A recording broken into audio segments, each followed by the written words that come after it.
D is soundable. Okay. I should be soundable, but I'm also Soundable.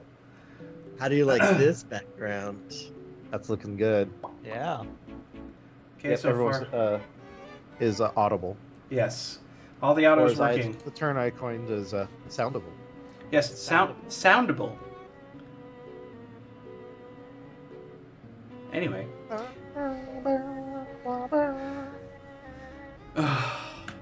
How's everybody doing? We actually kind of came in with a clean break. Yeah. Yeah, as opposed to just like popping in mid conversation. It's like, so she's like over the railing, and I have this hammer. Like nobody can understand what the hell's going on. It's completely out of context. Welcome to Shriek Week. It's a good night. Oh man, remember Snick? Saturday night Nickelodeon. Nick. Yeah. Are you afraid of the dark? I kind of feel like, It looks like there's a cheetah just right on my shoulder. yeah. Like right here. It I mean, totally does. your pop filter's like the tongue. It's really. It's Well, like really, literally, it actually matches right into the one side of it. Yeah, it's really weird. That's funny. I love it. Oh, I don't think she is awake, maybe, but Graylee is in the Pacific Northwest now. So that's Nice. Kind of It's a good Made thing it- that she made it finally here. made it. Really Oh, good. what is this now that I see? React? What? cool. React? What? What are you I talking can react in stream. Oh. There's a little Google thing on our notifications are Twitch. not- Oh. next Yeah, you're to right. The heart. Oh, that's follow. interesting. So that's basically like allowing us to mark the stream. Yeah. If you go back and look at it, this is where people. Hyped or whatever. I did a snake, so I think that's hype. This is the right one? Okay. I think I'm almost done with my cold, so that's good. But Yeah, I'm you gonna actually go don't sound terribly bad at all. No, You you know, sound try okay. and ride the lower voice while I have the register before it goes back to normal. Oh, Danny's- it's just Danny's going through some changes. I think Malcolm popped Danny in the nose, and it just Oh, looks like we got one loose. yeah. Damn. Oh, you know what? I forgot to do my minor milestone. Thanks for adding that last part. It was just a Yeah, minor milestone. pause problem. Yeah, let me go look in the archetypes for humans. The minors are the same. Everybody. Yeah, well, okay, I need to look for the archetypes. I know, you're having trouble there. I see it, B. Mm-hmm. I just like you're not saying anything either. You're just letting it lie. Holding on to that. So, are the minors a younger achievement? So it starts at 5. Well, we're talking In minors, our- not in our- minors. Try In to our get it character's development cycle, right? It's an important part of development. Yes. Where are the is it advancement? Dude. In the OneNote, there's literally a section that says Ken right here. Is it? It's not in the CRB text, is it? It is. Yeah, Oh. pretty much everything that we got in there is in the CRB text. I see Ken combat notes.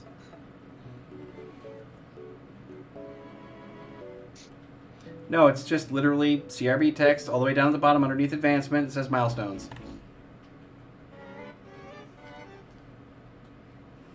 Oh, okay. And I even put links to the other archetypes. I see that. I was literally sitting on that page. I don't know why I didn't see it. Okay.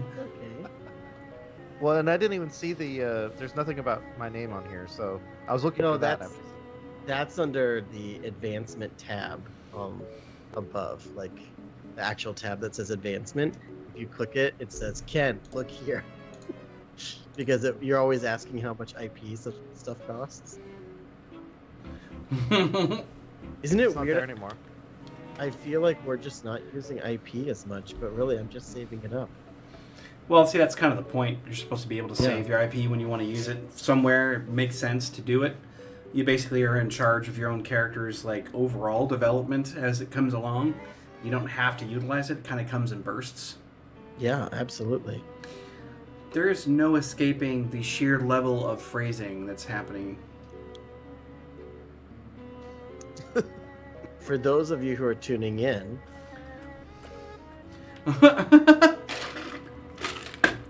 Where are my miners at? we're Uh, we're let's- quote unquote leveling up Ken's character. How's this going? let's see. I could do skilled or improved, talented, redeemed. I was kind of looking at. You want to stop being thoughtlessly honest or gullible or God, something? no. I was thinking distractible or bad habit. The distractible has been annoying. Yeah, well, you've been playing into it. You've been a very good player about that. Maybe now you've got laser focus though. A hyper focus. Finally got your script for Ritalin refilled. You're good now. You I don't know even know if what? Ritalin is a thing anymore. I think I might get honed. Okay. Because I can gain a single stat point. That It'd could be to fun. boost my intelligence to 10. Yep. but I could do my will, or tolerance, or luck. Having my luck go up would be kind of nice. Yeah, since we're street level, we don't have the same amount of luck swinging around as we did Oh. before. God, no. Like Danny burned all 2 points of his luck, you know. Yeah, I only have 2 points of luck too. So this could get you an extra. Yeah, I think I'll do the luck. That's such an important skill.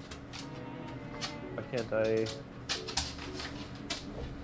edit it? It's not letting me edit it. You have to go to the right page. The Oh, is right it my tab. character info?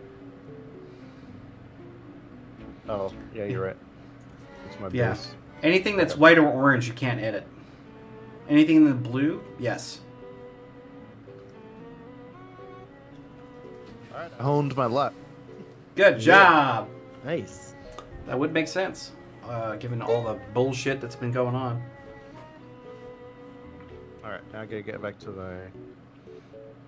Okay, cool. So, it's recap time. Indeed. We retreated back to the safety of the apartment. To the surprise of Danny's father. To the surprise, who thought that Danny was dead, among other people being on death's door. And Fix came back. That was the last thing that happened. Basically. Yeah, Well, Vix what was- happened, guys? Vix was like, I got bored, you guys ditched me for a month. Apartment. We were all beaten up. Let me look at our notes from last time, because I feel like some other stuff happened of note. You had to deal with the secondary wave of clerics, more specifically, which had you guys pretty battered up. There was a grenade Oh, that's tossed.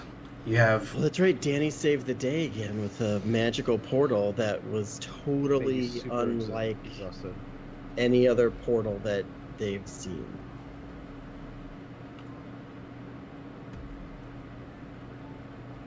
And I hate when I forget my login for. It looks like it looks like we were all doing things. Like Hugh was digging for some connections, because our current problem is Oh right. our current problem is that we can't use the sands anymore because we lost Yeah, them. yeah. And getting more of them seems like a bad idea, and so we're trying to find what we can do next. Who can help us? We need allies, is basically what we're looking for. Danny was trying to work on his lightning glyphs. I think Malcolm is brooding. He's pulling He a was bat. with he was at Father church. Finnegan. Yeah. Well, that was after when he came back. He was just brooding, like, because that all happened before. Oh right, we were waiting to hear back if the good father could find some unsavory but savory enough to work with types. Yeah, because unfortunately the clerics do have a tendency to hunt down people that would very commonly be considered problematic. Yeah. So you have to sort of balance out those who hate them with those who you don't want to associate with, which is going to be a major serious conundrum for Father Finnegan to operate with. Yeah. Oh yeah, so Danny was... Oh, and that was my last thing, I think. I did so many things I've been I did a roll at the very end, I think for a cult or something. What did I get a +4? You were trying to do. It was those. You were trying to work on those traps. I the did a lightning cult glyphs. lore. Yeah. That's the last thing I did was a cult lore. I had it selected in my character sheet before I closed my character sheet, so it was open. Mm-hmm. This is why you got to use the exclamation point to say what it's about. The roll is about. I forget the syntax though. The syntax is just put an exclamation point at the end. All right then. You put the rest of the syntax and That's the exclamation it. point in words. Make it a little easy for me. Oh, we lost the bill. Oh, I'm here. I just need to turn on a different light. No, it was just funny because it was like the last thing someone sees. Like you just saw the hand reach and you went dark. Okay, that's a lot better lighting. It is. Yeah, actually. You're coming around on all sides. Yeah, he is. Yeah, I turn on the main lamp and then then basically internet cut out. Oh. Woo! Oh, you were having trouble there, D. I appreciate that. I'm certain you From the do. Struggle bus, everyone. How's that? Do you like that background? Please stand by. Yeah. Okay. Let's see. Find a good background. Maybe this one? Is this one good? I got a 9 on my test roll. Oh my god. What? What the actual fuck is that? Okay, moving on. You just pulled that from your personal collection. Oh Yeah, yeah, now no, you it's know. This is from some art that we just got this month. Right? That will be Nice. featured in our book. it's featured. Ooh, which like quick start guides coming right along, dude. Man, you've been screaming through that. I missed having my computer around. I think that's what happened. But just like, man. There. I like Well, this one. That one's cool. You sincerely are going to have something probably beta test worthy long before, which will be great because if that's the case, I can start working within certain inner circles to kind of like really giving this thing a go. Yeah, start circulating. Yes, and to get like a couple of kind of important session zeros out of the way, like there's some. Oh yeah, you could pregame with your buddy Mike.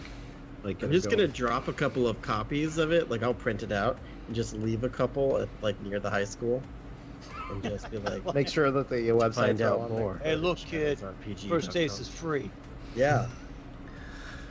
Just leave some in the library, the comic book store, You never know. That actually could be great marketing, near the skate park. I don't know where. they Catch do us on skate park. Thursdays. right? It's awesome. Craigslist misconnections. Was that you I saw looking for an exciting game to play? Check us out at ShadowsRPG.com. Oh, God. Yeah. Start putting in a little flyers throughout the town. That would get some weird people in here, I think. Yeah, that's what There's you need. there's just no way. Yeah, I mean, You're like, yeah, I don't want the weirdos. dude. Okay, I'm minor. Well, anyone who's gonna go ahead. Minor story time.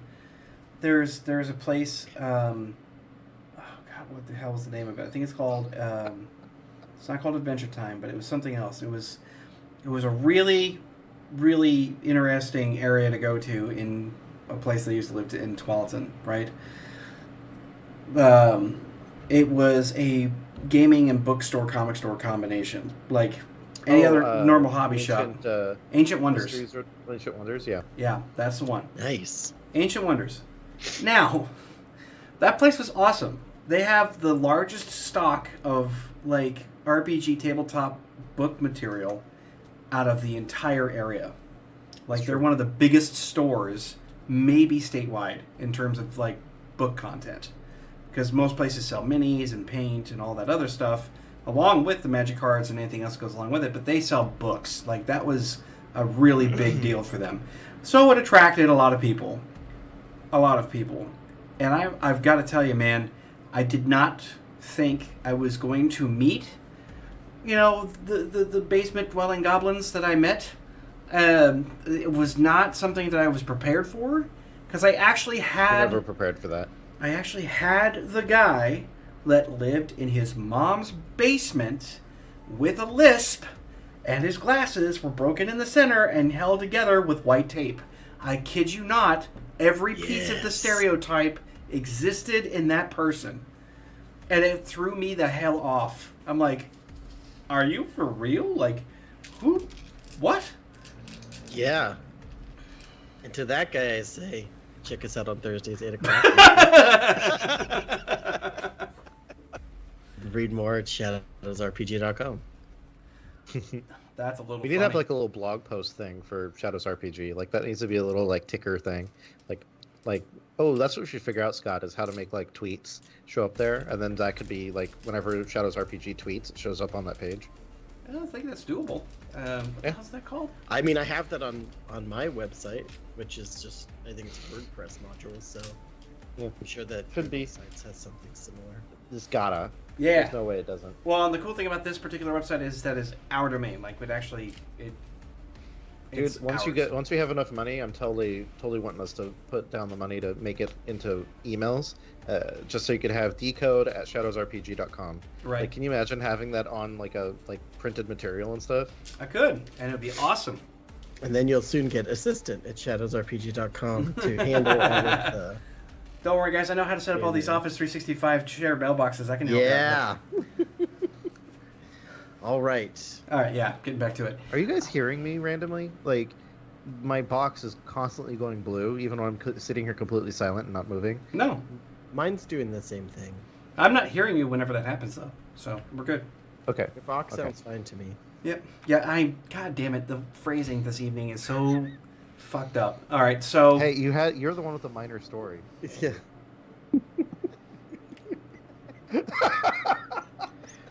Don't make me take your IP away, Ken. No, I swear to God, that is comedy gold. Like, strategic silence is. I can't react for another 3 minutes and 3 seconds, but I would have. I just reacted with funny. Yeah. Well. Anyway, so back in the game. Yeah. So we were. I think that's how we ended. We were just like doing. You asked us basically, what are you doing throughout the night? Yeah, because everybody was going to be resting, recuperating, and taking care of business. Or through the day, I especially- should say. Yeah. Yeah. Yeah, so Danny healed up from his damage, and his exhaustion has been recovered. He's now more tolerant. That I was thinking about that. I was like, with it being tolerance, and it slowly goes away the more like exhausted he gets. I just imagine like Danny needs a nap at the end. He's like, he can't handle anyone. He just like nap. Like, oh, that's all tolerance. He needs to go take a rest. Have you had a Snickers, Danny? Right. Conjure one. Get the big Dick Bane. Dude, people got mad when the Dick Bane was missing. I know. Can't have your Snickers without the throbbing Dick Bane. Half the reason why people bought it. It was tasty. Okay. I'm serious too. And scene. Yeah. So, the God damn it! I'm trying to I'm sitting here just like, you better watch what you say, man. You're gonna start chuckling. And it's just sort of like, I can't say anything. It's all gross. Anyway, so. So Danny's working on setting up some lightning traps, like he did that one time, because he wants to be prepared. And he keeps freezing in the moment. Like he keeps going to do the spell, and it's like it misses or it fizzles or whatever. So he's trying to, what can he do to preload his Well, that was lightning. what your occult role was all about, really, is that you were trying to get an idea of how the spell would be, formulated together. We had an 18. Yeah.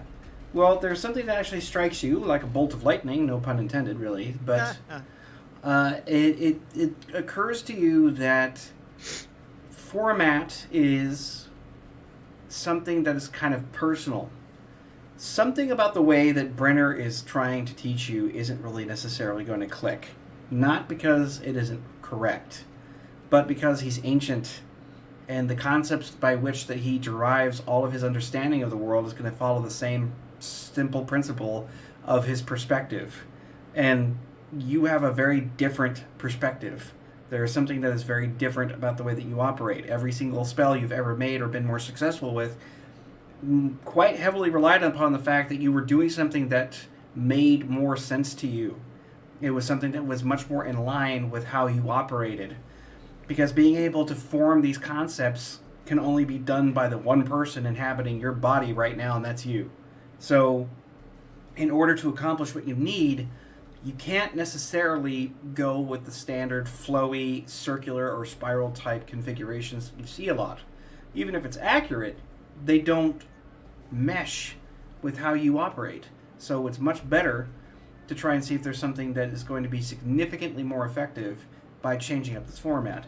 And you start to kind of compile in your mind various ways that it could be reconfigured overall in a way that's almost four-dimensional by concept, which is something that doesn't quite register in the same way that Brenner would describe it.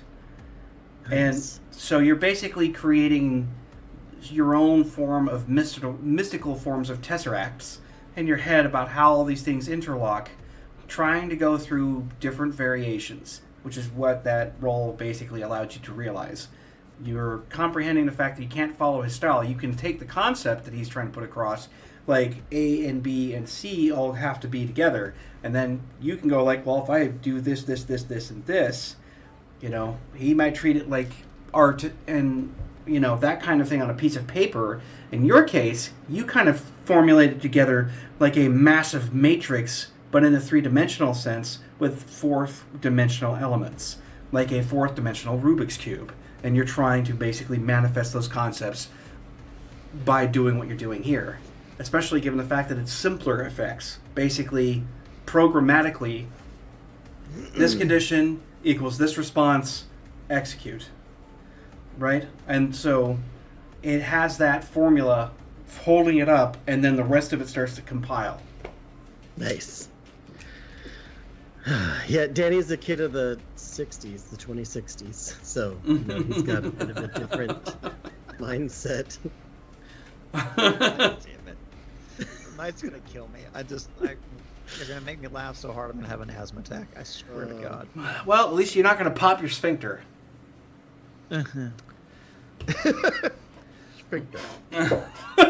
Yeah, so Danny's gonna, kind of doodle some geometric middle school S's and stuff and try and make something work for him that, fits his unique style.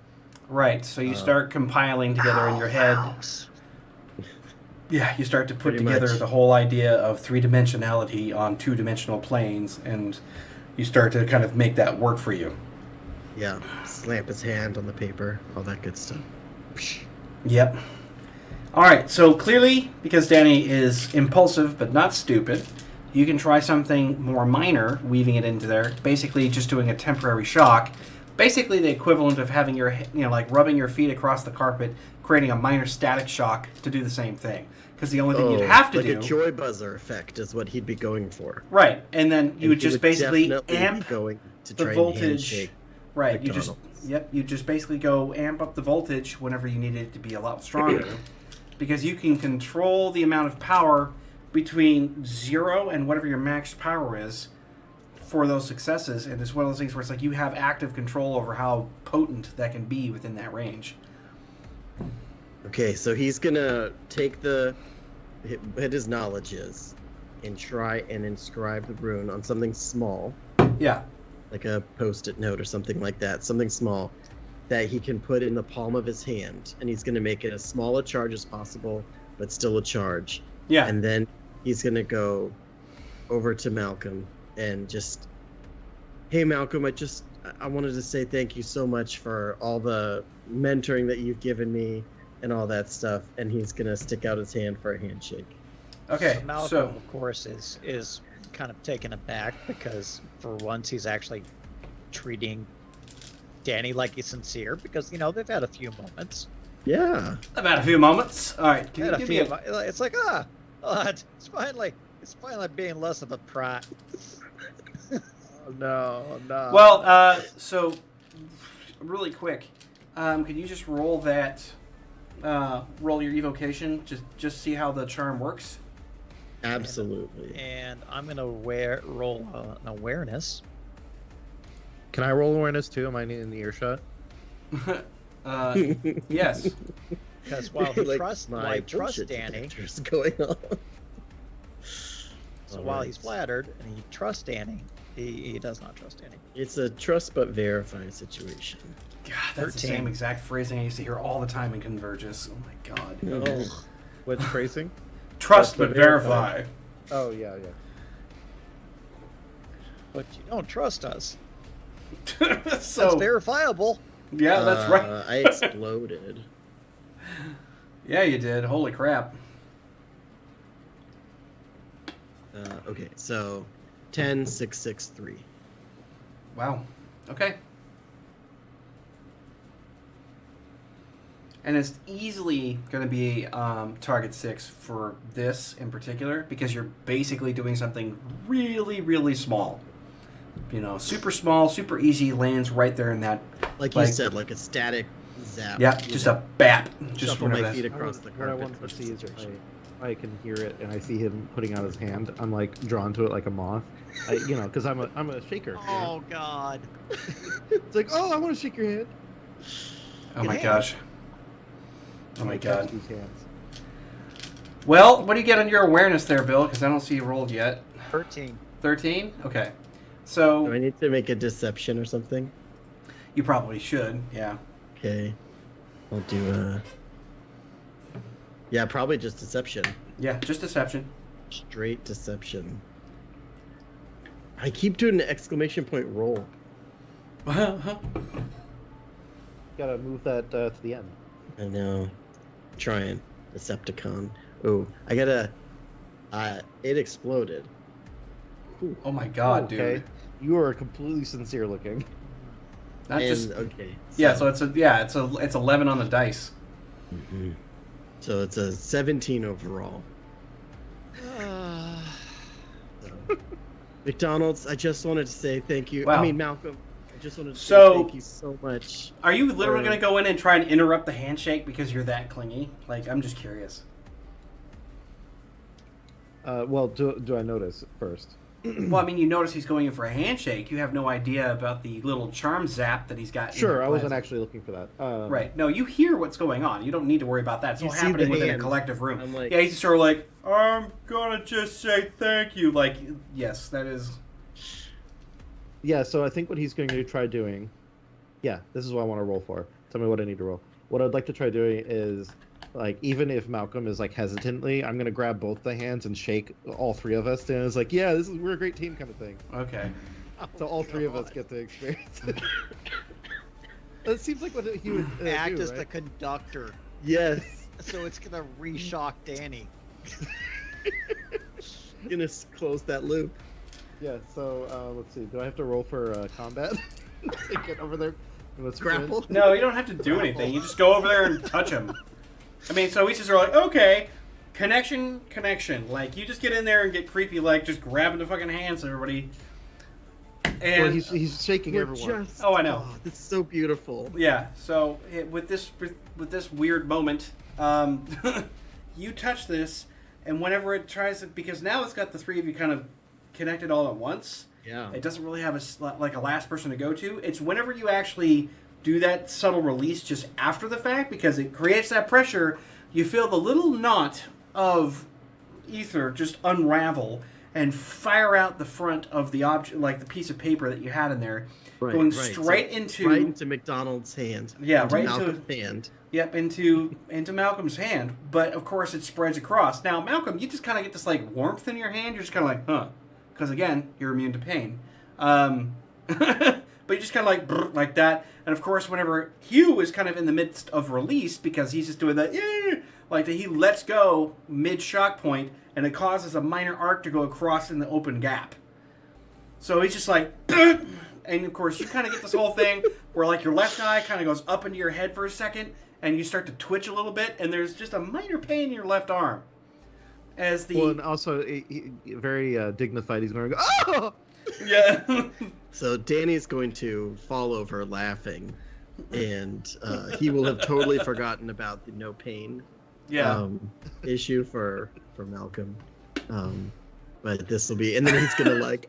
Even better is that Malcolm, you're probably not entirely sure of what the hell happened until he starts pointing at his hand. But Hugh jumps like a jackrabbit hit with a cattle prod.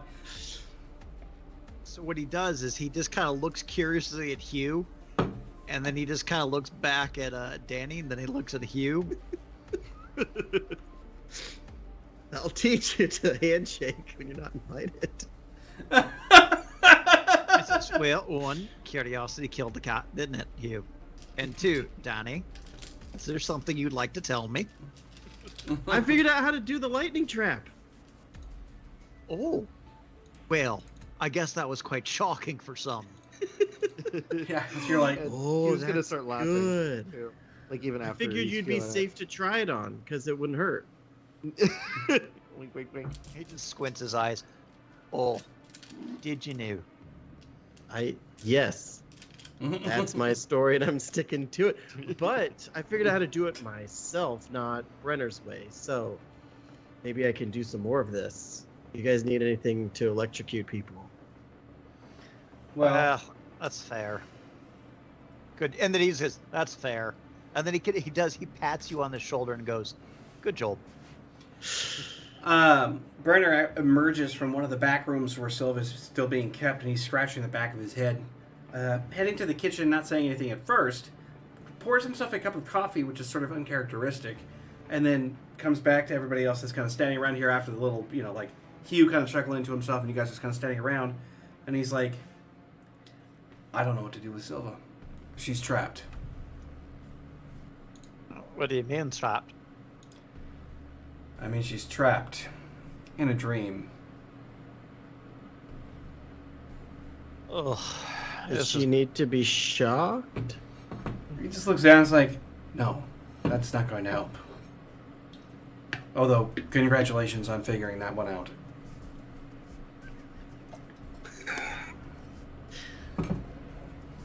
Can I do a quick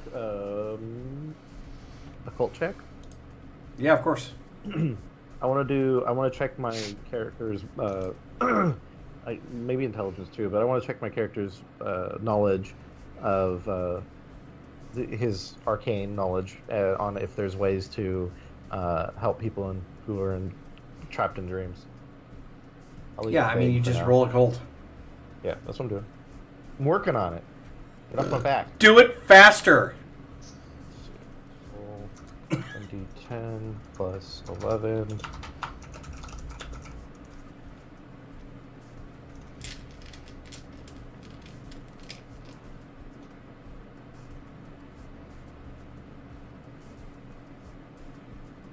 Malcolm's just kind of shaking his head.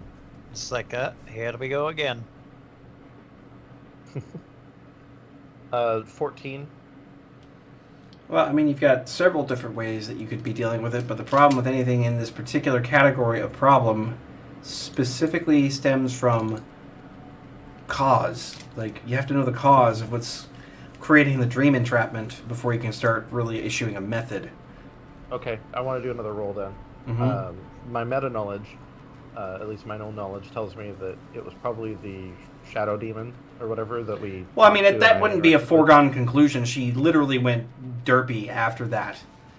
Yeah. So that the connection I'm trying to make is that's probably the cause, and that's what I'd like to investigate next. Right. I mean, of course you would. Okay. So I don't have to roll for that. That's something just my character would know. No, yeah, you're too damn smart, and you saw what you saw, and like I said, she went derpy immediately after that. There's not really a leap of logic. Okay. I want to actually try making a drawing of the creature, because I think I'm the only one that really got a good look at it, right? Because I actually touched her, and I got to see it and talk with it for a moment. Well, Danny got a good look at it too using the lens, but yes, of course you can draw it. Okay. I was art skill. Hugh says, well, I think we know what the cause is. It was the guest that traveled with her when we came back from Avalon.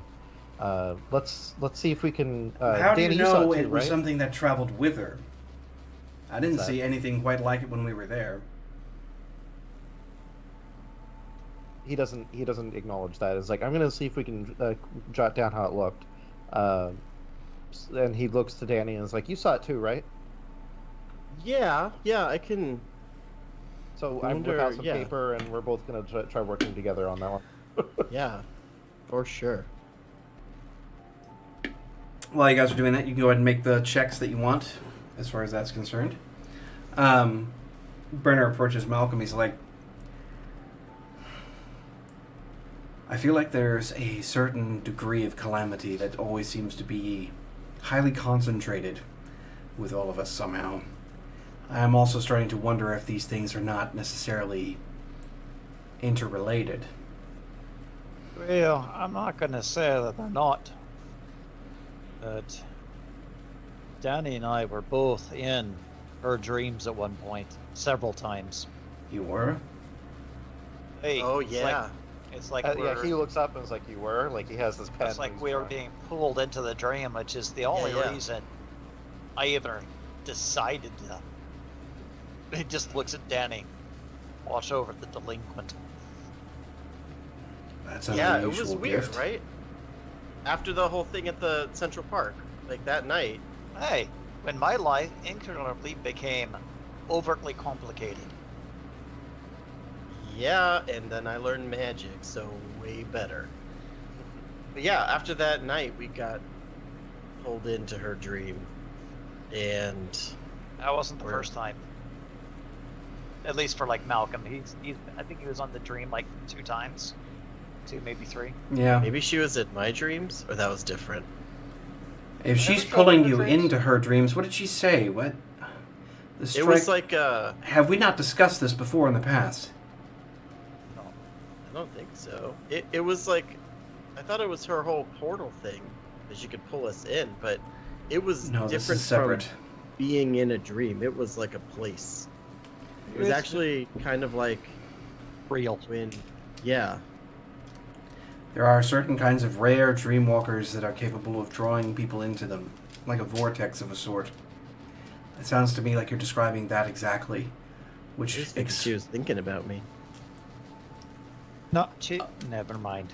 So like he just looks over. It's like, Danny, I would probably suggest to remove any assumptions, but you're not going to listen, so I won't bother.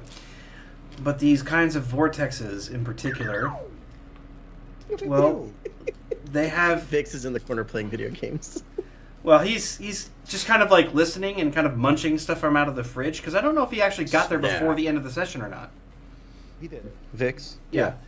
So he'll just be kind of like, because he's just listening. Everybody's got whole new stories. You guys are gone, and now you're back, and a whole bunch of crap just happened. So he's just like scratching his head, just listening to all this. Vix is in the back. Frame break. Oh God.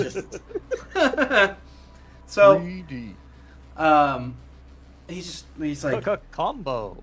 The main thing that we have to be reminded of in this case is that everything seemed to have happened right when we arrived. She seems to be sort of centered on certain things. What do you recall of this place?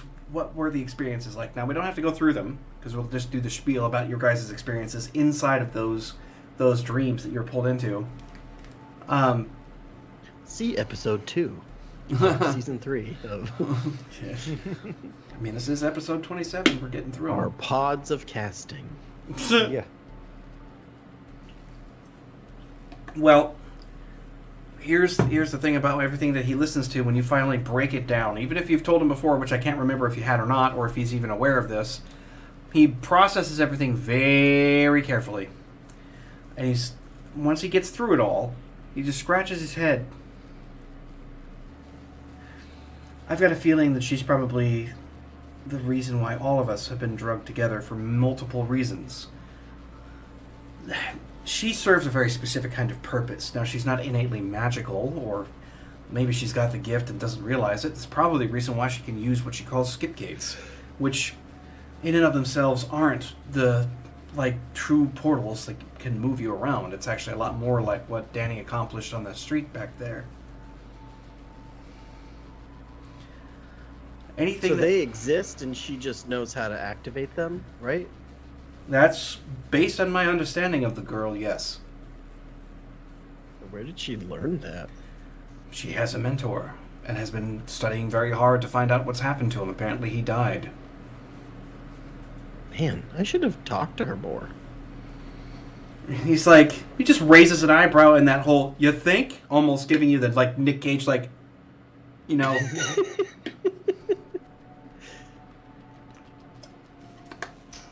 I mean, I've been having class to deal with, and...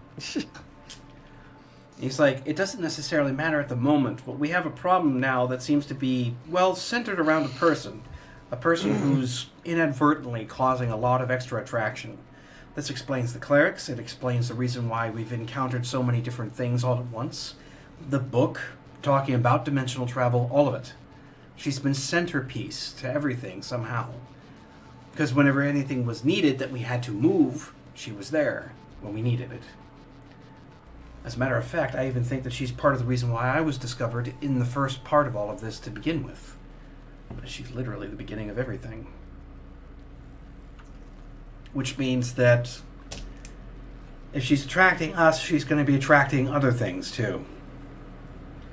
They could be malicious. In this case, I don't think that she's trapped in any kind of prison that would be considered harmful or negative, per se. But wherever she is now is not present in her body. And luckily, she can stay comatose for an extended period of time, but if it remains like this for a while, she'll need to have professional medical care consistently. Until whatever is happening to her stops. He just sighs in the background. This is absolutely marvelous. Par for the So course. do we think Isn't that something the else term? is in her body and she's not there, or that nothing's in there? If nothing was in there, her body would be in the state of decay. It's not. I can see the thread of Okay. her life moving throughout the cosmos. It's just not here. Right. I mean, she's not gonna wake up and be like Fred or something, right? There's not some other creature, soul. You may have forgotten the first few lessons of magic that I ever actually brought you through, but here's the thing about the divine form in which you now inhabit. The soul is very, very specific about the form that it creates. Even you, as you are part of a divine entity that has made itself into this form. It protects it ardently. That's the reason why you can't just use magic on someone else with the direct intent to do harm or even to do good. Thing of the soul. Yes. There's a natural Sovereign. field of energy that surrounds a person that keeps them from being, modified without Did you say sovereign soul? It is. That sovereign soul wishes to keep its form, even if we consider a form to be deformed. That's what it has chosen, and therefore will protect it. The only way that you can get around that is if they either use magic on themselves in some way, or they offer themselves up to the magic that is coming in from the outside. So, we don't need to get her exorcised or something, right? Meaning that if something were wanting to inhabit her body, she would have to offer it its permission to do so. It's not like you can just put her on like a pair of shoes. He was nodding in the background. He was like, "Yep, consent is king." So if There's no escape! Anyway, good. If she did say yes to whatever, that's a different issue. That is a different issue indeed. And maybe she's, something offered her power, and she said, "Absolutely, come along for the ride." Well, that We have would no be way a of knowing. story for another day. I don't believe that's what's happening. Something else is going on. Yeah. Whatever it Alright. was that had attached itself to her obviously followed some kind of ethereal trail and found her. And I think I may understand why it is that so many of our enemies were present when we arrived as well. The professor referred to it as a world shunt. That kind of energy is noticeable. Very noticeable. Yeah. Okay, so we're like a lightning rod. Well, we basically signify to most anything of the supernatural world where we were. And those who have the means by which to detect supernatural events would be drawn to us quite easily. And clerics, from what I can tell, with their resources, are fit to do that very thing. The first time we even used the world shunt in particular, they must have been tracking it. And when we used it again, they were better able to triangulate where we were. By the third time... So Enough what you're said. saying is they know how to look for a large shunt. Hey, Game Cat. And it's like, he just nods his head and he's like, yes. Yes. Okay, so when we lit that thing up, it was like a beacon, and then we kept that we were using flashing. Yes. Oh, So now I understand you've that. destroyed it. I did. Okay. Anything that could be possibly derived from it would be very difficult to reverse engineer. They would need the book, which we still have in our possession, thankfully.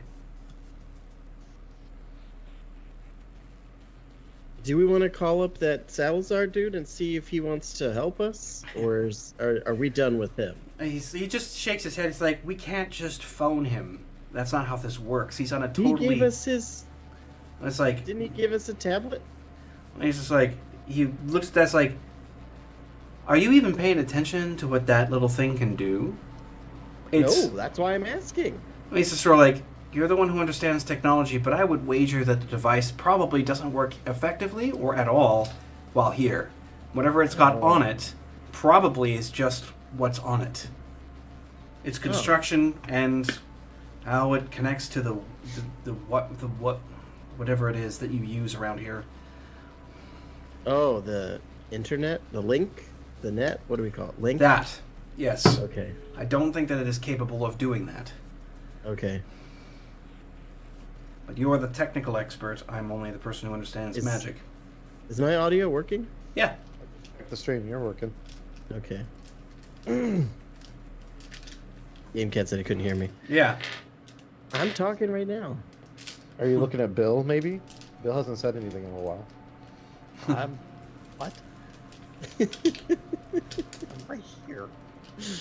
Oh, he's got me. He's just mad because I made him eat old Band-Aids. Oh, God. Yeah, he's That's got it so now. nasty. That's why I don't ever go near those beans, dude. Okay, so... Yeah, we'll worry about that tablet later. Why did he give it to us then if we can't even use it here? He's like, obviously, so you could use the information inside of it. It wasn't meant as a communications device. Oh. It's like a big, thick book. From what I understand, you can stick all kinds of information in similar devices here. I think that's just his version of it. So he must have a lot there for it, but I wonder exactly how its power cell works. And he's like, he looks at it very carefully for a moment. He's like, because it's not strictly technological. I mean, does it have a battery indicator?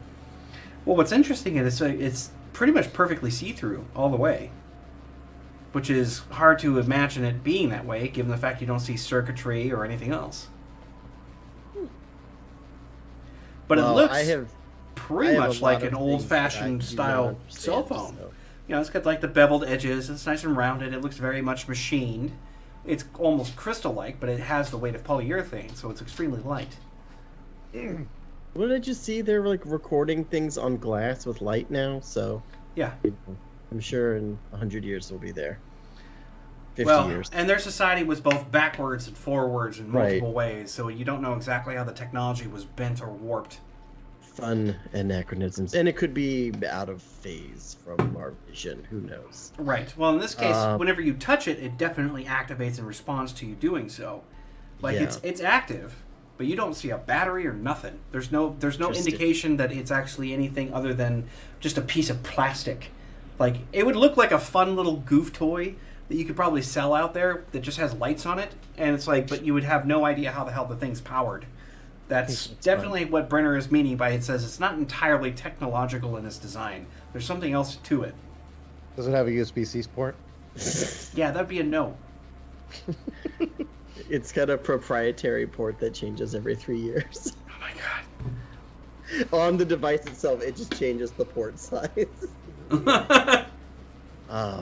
Okay, so okay, I'm sorry, I'm getting distracted by this tablet thing. We don't need to worry about Salazar. Plus, I think he's a little kooky. He would probably try to come here, and he's got weird tyrant sort of feelings. Well, Hugh the other. raises his hand. Oh, go ahead. Yeah, go ahead, Hugh. He's like, what about Anubis? He might be able to assist us. He shakes his head again. It's like, I know Anubis. He's just kind of like, his shop has changed over the years, especially when last I saw him. And I'm like, he looks over to where Malcolm is, and he's just like, and Malcolm has seen me in the Grand Marketplace more than once, even before he even identified that he noticed me. But Anubis is, well, he's bound to his store. He can't leave. Plus, I don't think was we have saying the he money. That's fair. Everything that guy does costs my dad a lot of money. It costs That's true. everyone. It costs us, everyone. It's like, he is fully aware, at least for the time being, of who is going to be able to enter his shop and who isn't, and who to sell to and who not to sell to. And he has that information as part of some sort of brokered deal. I have never really fully understand how, but something very powerful has been working with him, or has worked with him. And now he's aware of these things.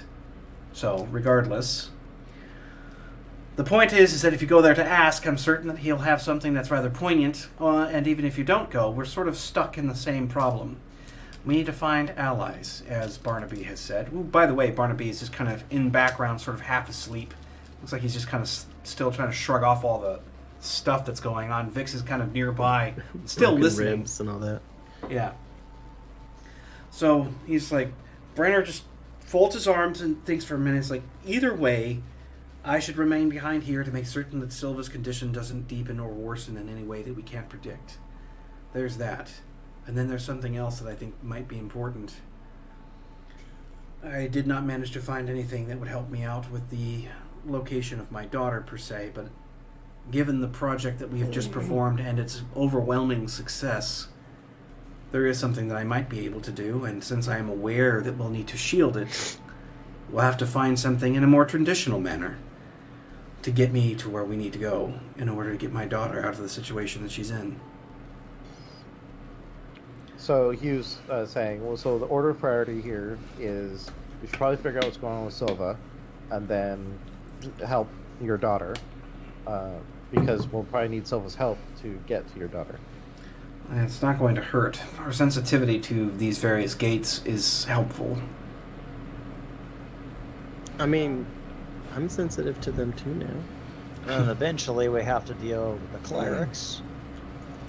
Danny's father's former associates. Rest of our problems, yeah. McDonald's, come on. We were just starting to feel good about something. Oh, I am.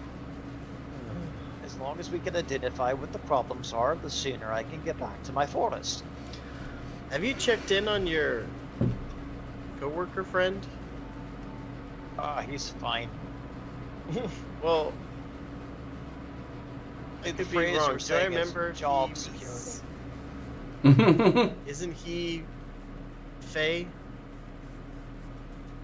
He is, and he's someone we can potentially contact with regards to Brenner's kin. I mean, At the moment, Silva's, I think, is our priority. what I mean is, like, does he know stuff about the other worlds, dream walking, whatever? Since he's, I don't know a lot about the Fae, but they seem to be this, like, whooshy. Fine, and then he just fat Dreamland fingers stuff? fat fingers out, says, It's Main. voice activated. He's still doing it with his fingers. He's like, it's just, some days you actually make sense. Well, you pointed me in the right direction with your little forest hut. And then he just goes, shh, shh, shh, shh, shh. I'm talking. Anyway, well, Lance does pick up. Actually, this is Lance. Hello, Lance. How are you doing this fine evening? Malcolm, are you all right? I don't normally No. get calls from you unless it's something urgent. Well, it's funny you should ask. Of course. And he just leaves a dramatic pause. Yeah. You just hear Lance, like quietly accept whatever's Somehow happening next. you hear him doing this. Yes.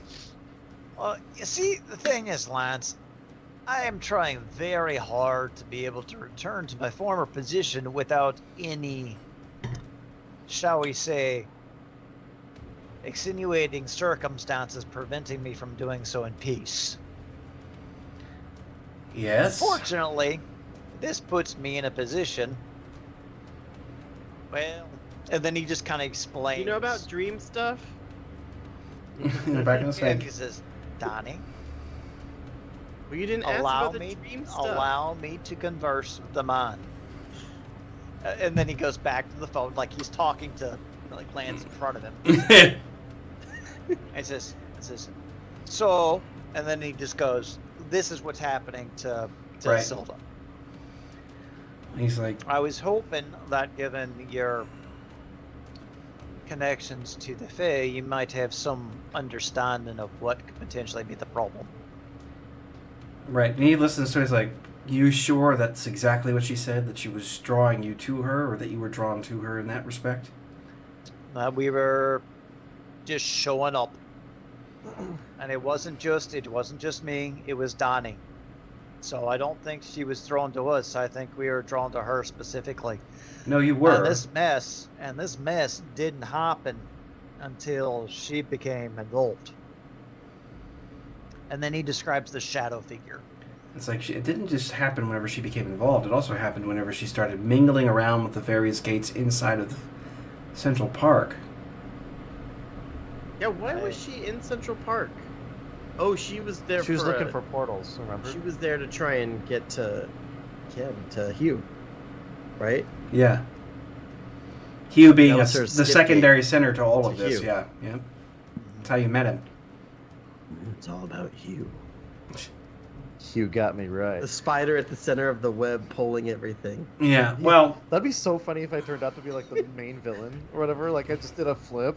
It's You're like, I got you Don't now. forget to like and subscribe and leave me 5 stars. Yeah, and that's when I kill you. Right. Send you off. all right. Well, he's just like Malcolm. This is starting to explain a lot of different things that I think might have been confused with, yourself included. Also explains the reason why I was able to get the things I wanted so easily. She's a rare one, for certain, and if it happens to be that some other entity has gotten inside of her mind, it's because I would wager that something found that she was taking things in. Now, I don't think that he's taken residence in her consciousness. I think that there's something else happening. I'm not an expert on this kind of thing. I know somebody who might be. Dun dun dun. If you want to meet them, I can possibly arrange it.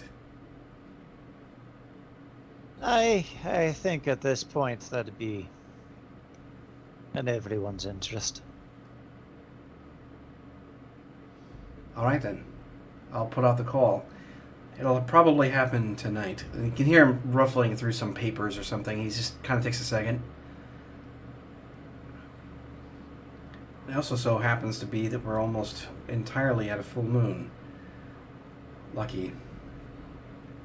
All right, then. I will, I'll be in touch. All right. And His Majesty, excuse me. Yep. Yes, I know.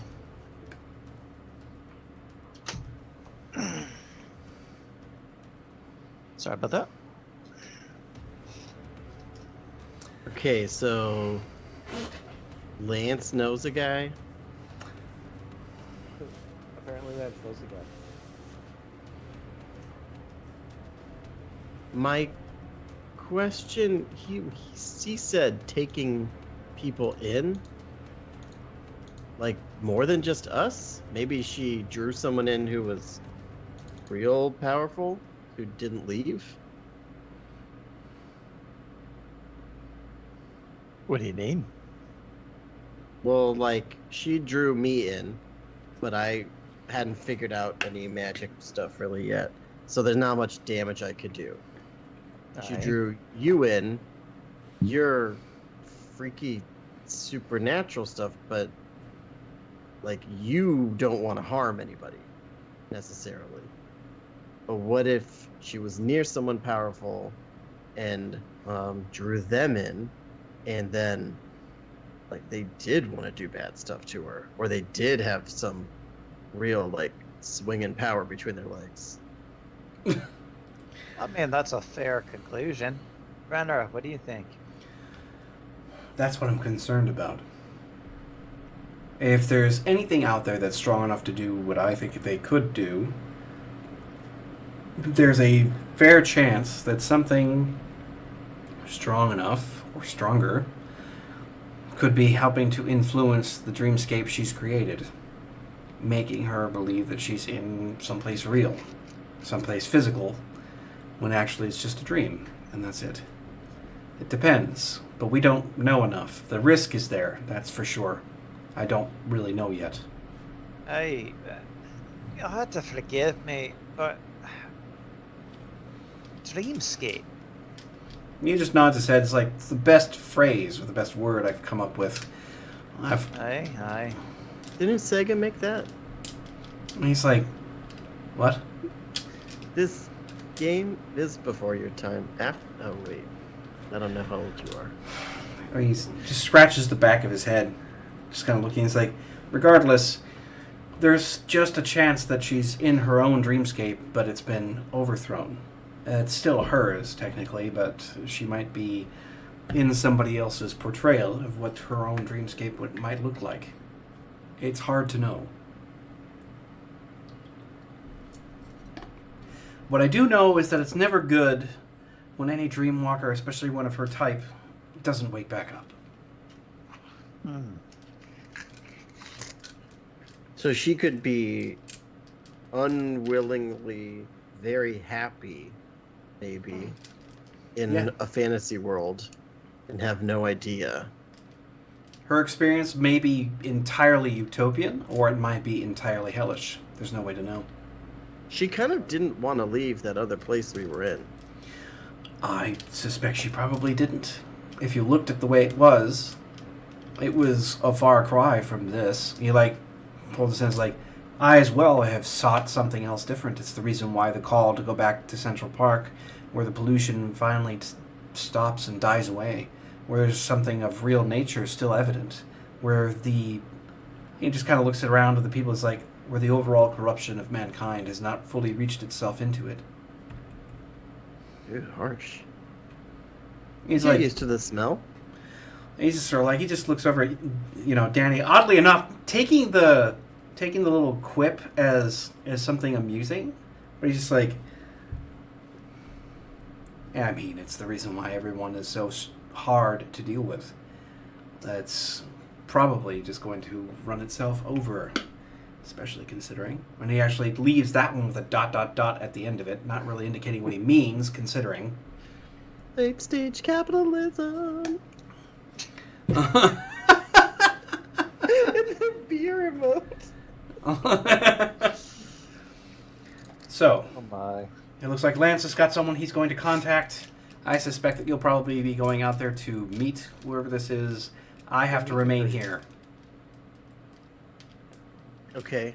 Oh, I'd love the opportunity to meet a new friend. Did we catch his name? No.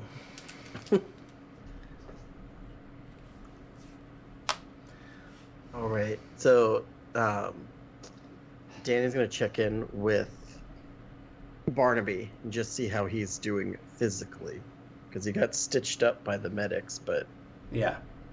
It was outpatient. Yeah.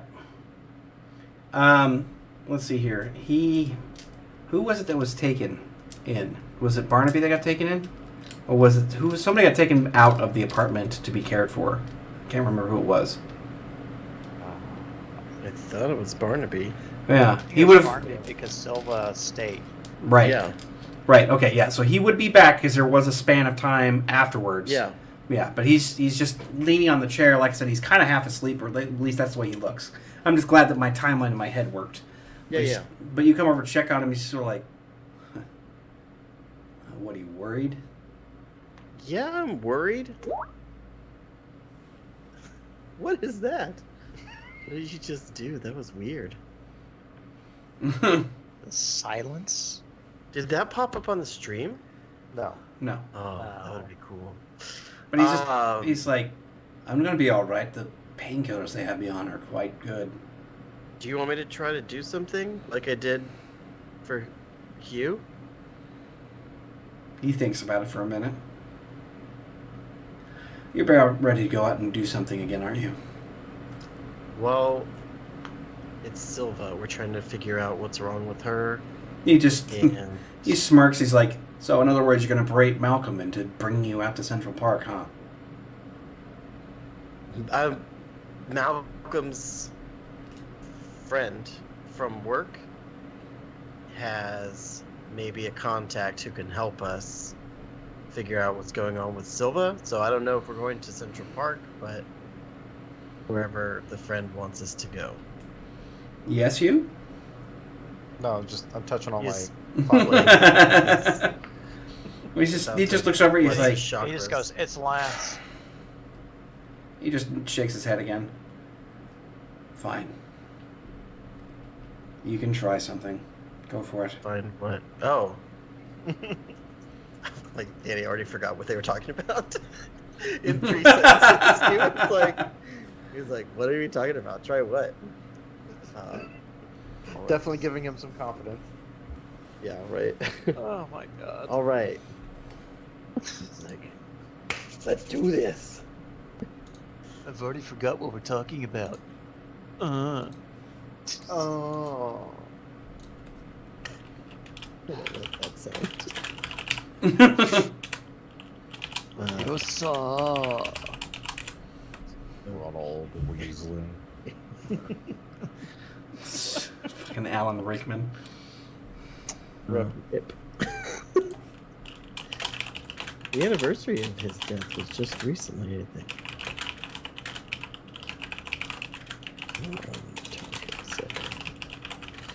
Nope. Man, that did not negative one. You're gonna make him worse. Yeah. So not only did I not hit my target, but I gotta fail. Oof. I Damn. forgot to take the lightning thing off before I tried to lay on hands. Well, it's not him you hurt at all, actually. Whenever you come down to it, you try to pull the magic together, trying to utilize what it is you understand it to be, working inside of your own mental tesseract, as it were. And what happens is that you fail somehow in your own head as to how to put the components together. When this happens, you're racked with all kinds of just agony. You don't know exactly what it is, but it causes you to literally collapse from where you're at. Oh. So you'll take. What's your? It's your power's 9. You said. Yeah. Spell 9. power's 9. Okay, so you actually take 9 points of internal damage. It's not like it shows up like cuts or anything else like that. Nice. Yeah, but you're just like that. And you just. I'm empathizing with his broken ribs. My side just goes. Look, we're twins. Yeah, no, I mean, it's like your skin sets on fire. It feels like your bones break. There's even a few lesions that appear on your flesh at that point. But it's not. It's literally not anything you can do about it.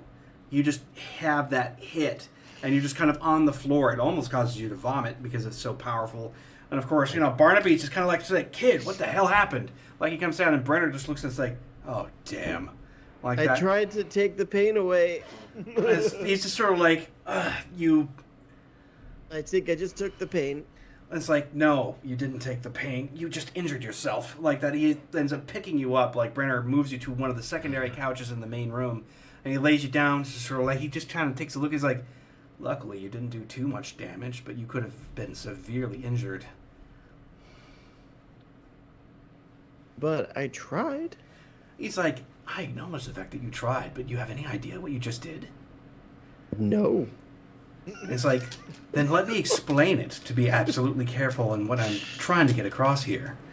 And he's like, there was nothing that you did that you reflected upon him. Instead, the power that you were pushing through you had nowhere to go. Whatever it was that you had going on was incomplete. The form didn't come together. And whenever it does that, the power goes wild inside of your own system, attacking things. Not necessarily because it's malignant. It does it because you're not like a lightning rod that you can just pass things through. It actually causes damage to all the surrounding tissue.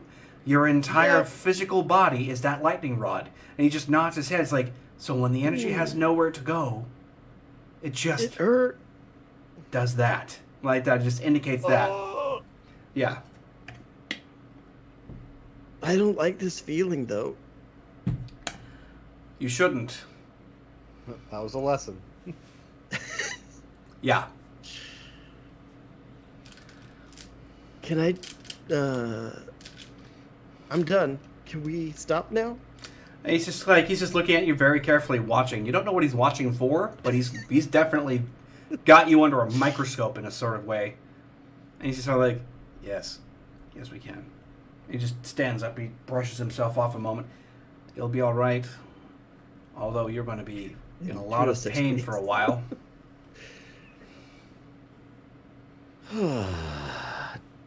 So does it actually cause, you said, like lesions, like physical damage? Yeah, there is some lesions that showed up on your skin. Around the neck, the back, and specifically around the sides and on the tops of your arms. My back. The sides, tops of my arms. No, Ken. No.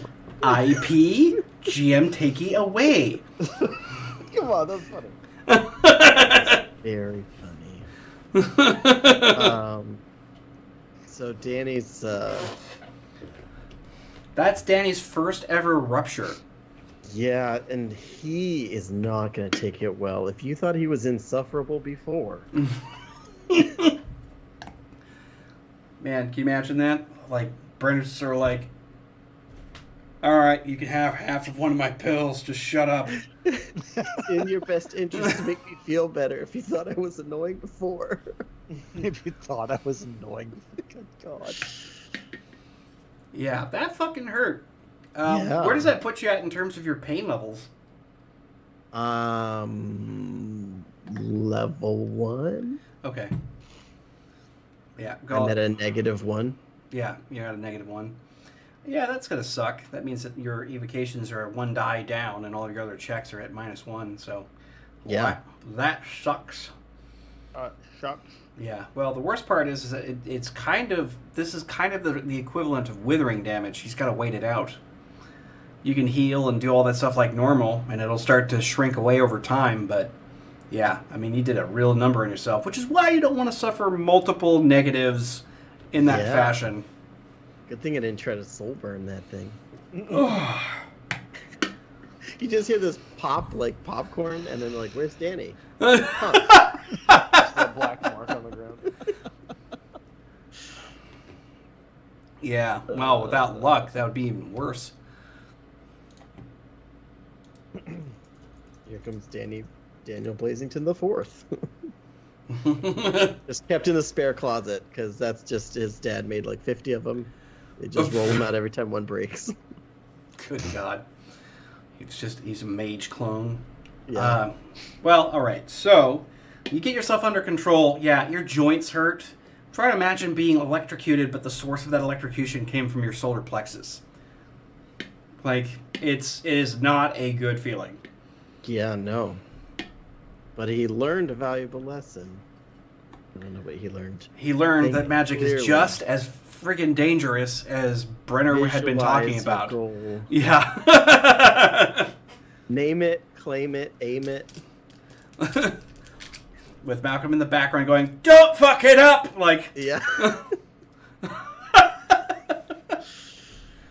all right. So, yeah, I mean, after about an hour or so, you're feeling capable of moving around and doing things. It just sucks. You know, you've got that level of pain where it's like things hurt, and you've been able to kind of like cover up some of the areas of skin that have been affected. You know, you've got basically synthetic skin and other kinds of bandages that are very easy to apply. You've got medical kits here, since you're on the wealthy side of things. So you're able to kind of bandage and ointment and stuff like that to kill some of the pain. Which, in this case, well,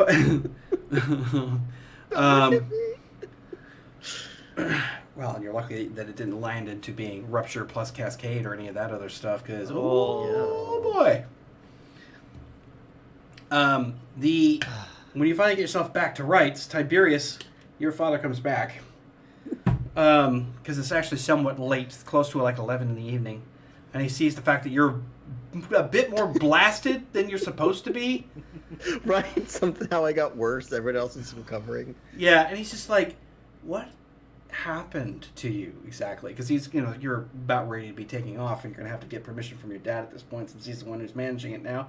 Not that you actually have to, really, because you seem to be doing things on your own, but it's kind of that compulsion since your father is here. You know, if you were just with them separate, it's not that big a deal, but now that he's in front of you, it's kind of like, maybe I should ask. But he's just like, what is going on with you? Why are you covered in bandages all of a sudden? I tried to help Barnaby, and magic hurts sometimes. He just shakes his head. It's like, I don't understand what's going on with you anymore, Danny. It's got me. Malcolm's just leaning against the corner going, it was an object lesson, learning opportunity. But don't worry, I didn't make Barnaby any better. Well, it's just sort of like, he just kind of looks at the group, and the rest is like, you and I need to talk. And he just like takes you into his office at this point, kind of moving things where he just scratches the top of his head. And he's like, Danny, I don't know what to do. The safe house was destroyed. It was attacked. And your mother and I are absolutely worried sick that you're going to die. I'm not going to be sugarcoating any of that. You're playing with forces that I can barely comprehend, but you're going to be playing with them anyway. And worse still, I have this feeling that you're going to be remained attached to these individuals. And it's like, I've only recently come to understand exactly how dangerous Night City can be, and I have a feeling that the iceberg is far deeper than I ever estimated. And honestly, he just kind of like raises his hands. He's like, I don't think I give a shit about these Red Riot Devils or the 86 Dread Kings or any of my past. It's starting to get to a point now where my only concern is your safety, or at least being able to get to school and not have to deal with any of this shit like that. And he goes turning around and he pours himself out of a crystal decanter, some kind of amber liquid. It's definitely a very expensive whiskey. And he's like, I don't know exactly what to do, because if I have you restrained here, you're probably going to go insane before I do.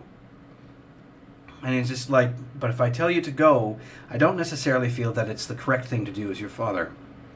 These men, and Barnaby in particular, have been taking a lot of hits to keep you alive, and they've managed to do it successfully. But he just takes a huge swig, like this double shot he just pours himself all the way down the hatch, and he puts it Smells down. like Mommy's kisses. God damn. Grimdark! Anyway, but he turns around, he's just looks at you, he's like,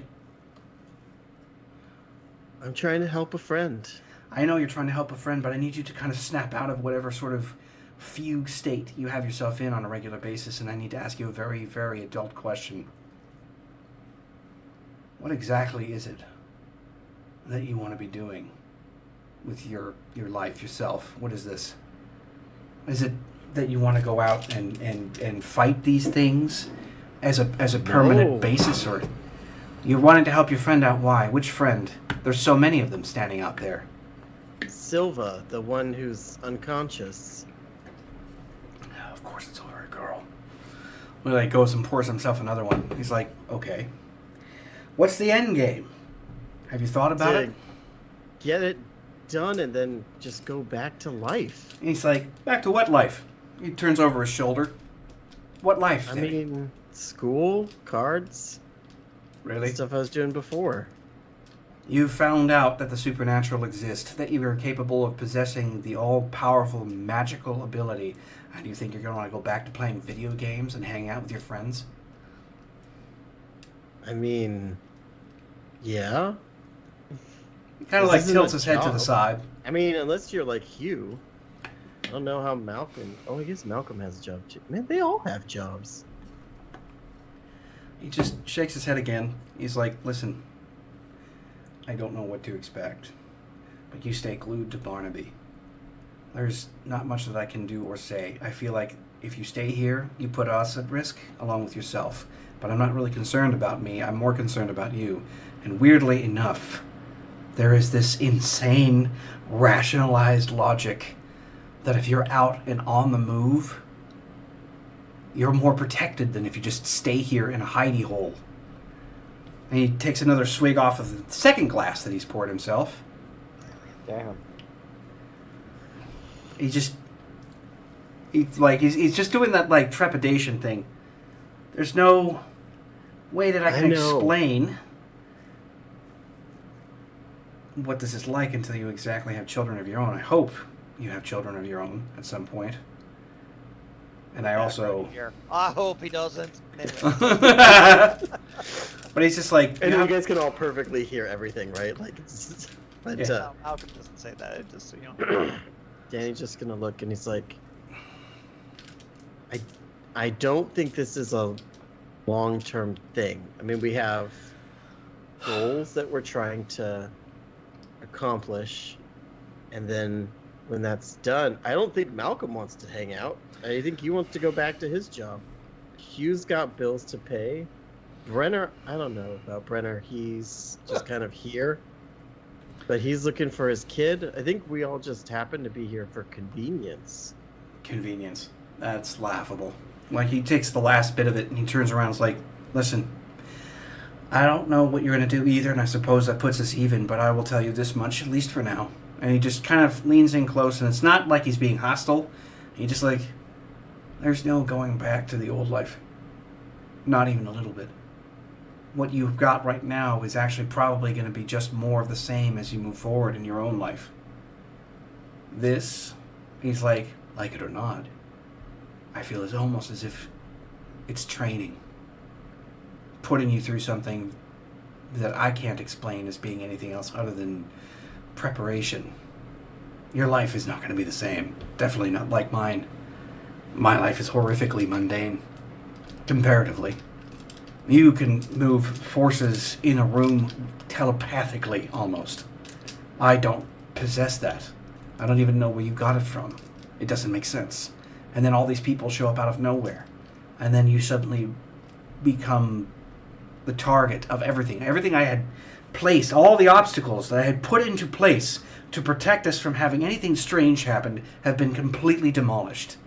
Your life is not going to be normal anymore, Danny. Not ever again. You can play those damn video games or hang out with your friends, but in the end you're going to remember that all of this happened, and whether or not it kicks through that puberty you're going through or not, well, I guess it's kind of up to fate. But you have to understand one last thing, and that is, well, and he kind of like stands up at a moment.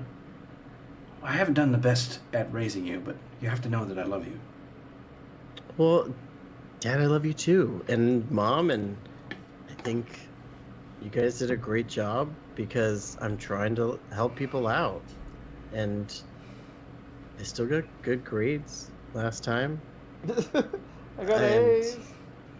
Let's solve the problems that are directly ahead of us. I think I've already reached out to the school and let them know that you won't be attending, even electronically, for a while. I have just said that you're being privately tutored, which is technically true. Yeah, I mean, we have this cool lens thing, and now I can use it to translate stuff. Maybe that's what I can do with my job. I don't know. But you find better cool magic stuff. find out what you're going to do and do it as best as you can and as safely as you can, I suppose. Either way, Night City is. He just kind of looks out the window that's in the same penthouse office. He's like, Night City's an animal, Danny. It eats people. And I don't want you to become an animal necessarily, but if you have to stay alive. And he's like, do it. Do it.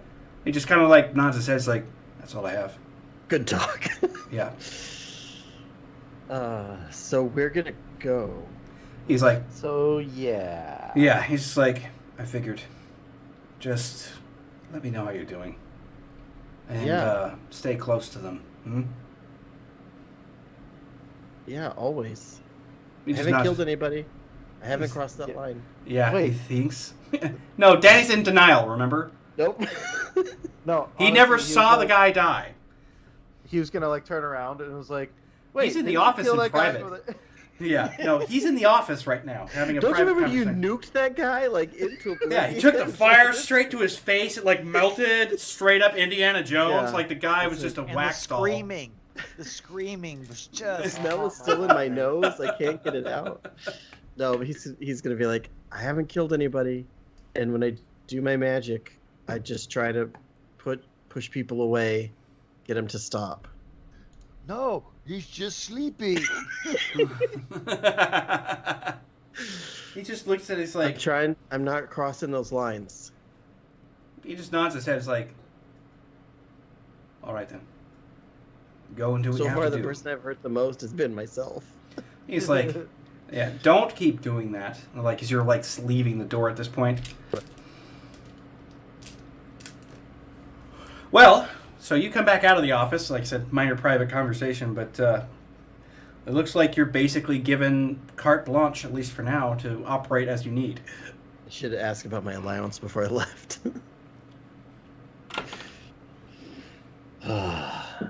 So yeah, Danny's gonna come out. He's gonna be like totally shaken, like, pale. Yeah. If it was the right timing, I'd be like, age disadvantage, fallen away. Like, but No, I think Yeah. he's still got a little stuff going on still. yeah. Well, Well, we can go. Did Lance send you the contact yet? there is a bit of an indicator while he was in there that he's ready to receive you. You'll have to meet him at meet Lance out at the Central Park area.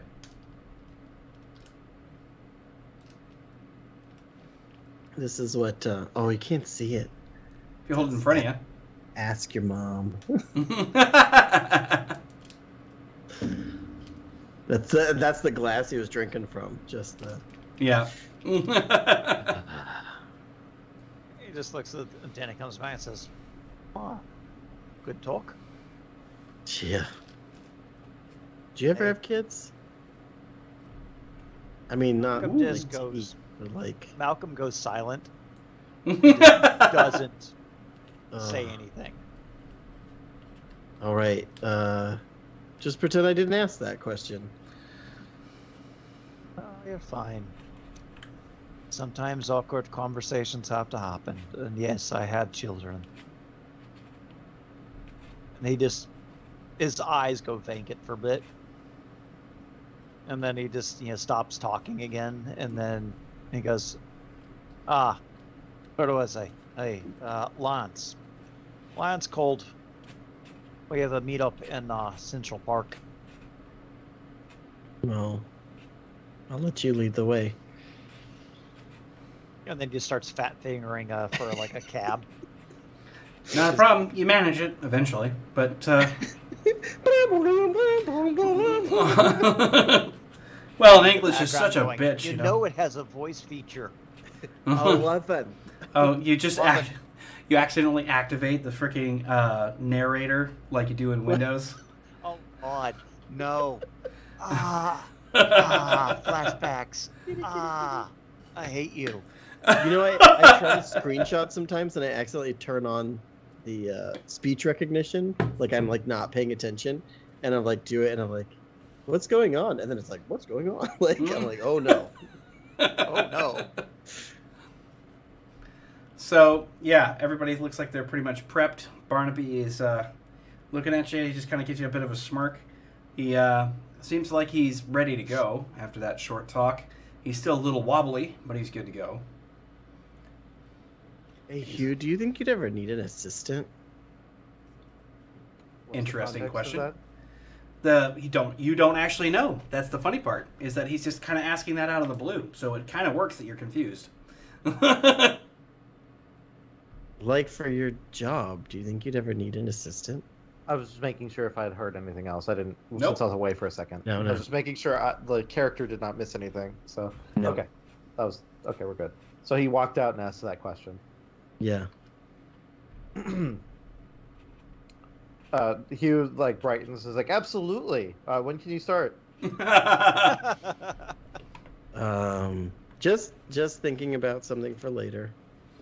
Well, here's my card. No, I know. You're like Danny treating of 20 in Hugh his man pocket. like he's got a potato for a brain. I freaking love it. I think Hugh is like a Pez dispenser of business cards. He's just like, card pops out. Yeah, with those crackly speakers you get on Yeah. certain vending machines. Yeah. All right, so we're gonna. Yep, we're gonna head out to Central Park, and everybody who is capable leaves. Brenner staying behind to watch over Silva in the process. Whenever you actually step outside, Danny, of course, you go out to the mid-level balcony where the jumper is going to take landing. And you're looking out there, and what's ringing through your head is your dad says that Night City's an animal. And it's weird how he says it, because there's obviously a lot of personal experience coming out of that particular phrase. He really sees Night City as this gigantic, ferocious thing that is almost alive. And you kind of have that sense of, tendrils or something coming up from ground, like roots of really nasty looking trees that formulate these buildings. And you're just kind of insects buzzing around the top of it. And you just kind of shake that off for a minute. Of course, everybody else is piling into the jumper. You get yourself in and close the door behind you as it rolls shut, the mag seal coming in, and it takes liftoff. The trip itself isn't terribly long, maybe 40 minutes, which is, kind of nice. Most of you are probably in relative silence. And if Danny doesn't talk... Danny's just like... Yeah, if Danny doesn't talk much, it kind of shocks everybody.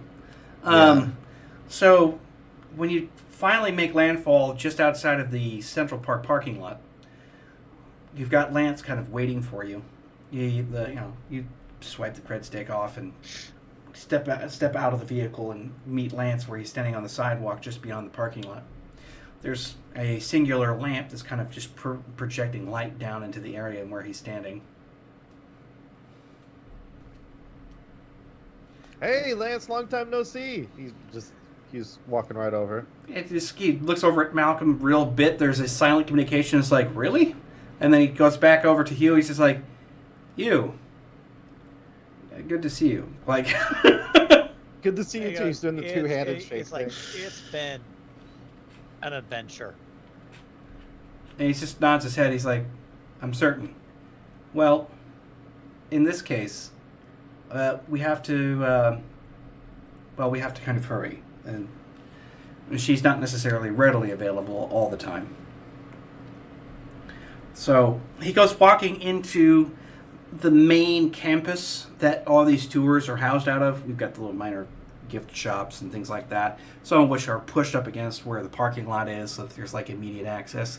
Most everything is closed out, of course, because it's so late. But there are still all-night type things where you can get drinks and things like that. There's common areas that are safe to remain inside of the Central Park area that don't go too deep. So, people can still experience and do all that kind of stuff, and it's not closed out. So you've got, general populace moving around the outskirts of the Central Park forestation where they can do walks or they can sit on benches or whatever. It's strange, though, because the Central Park area now is actually quite a bit more peaceful than it ever was before the transformation occurred some years back.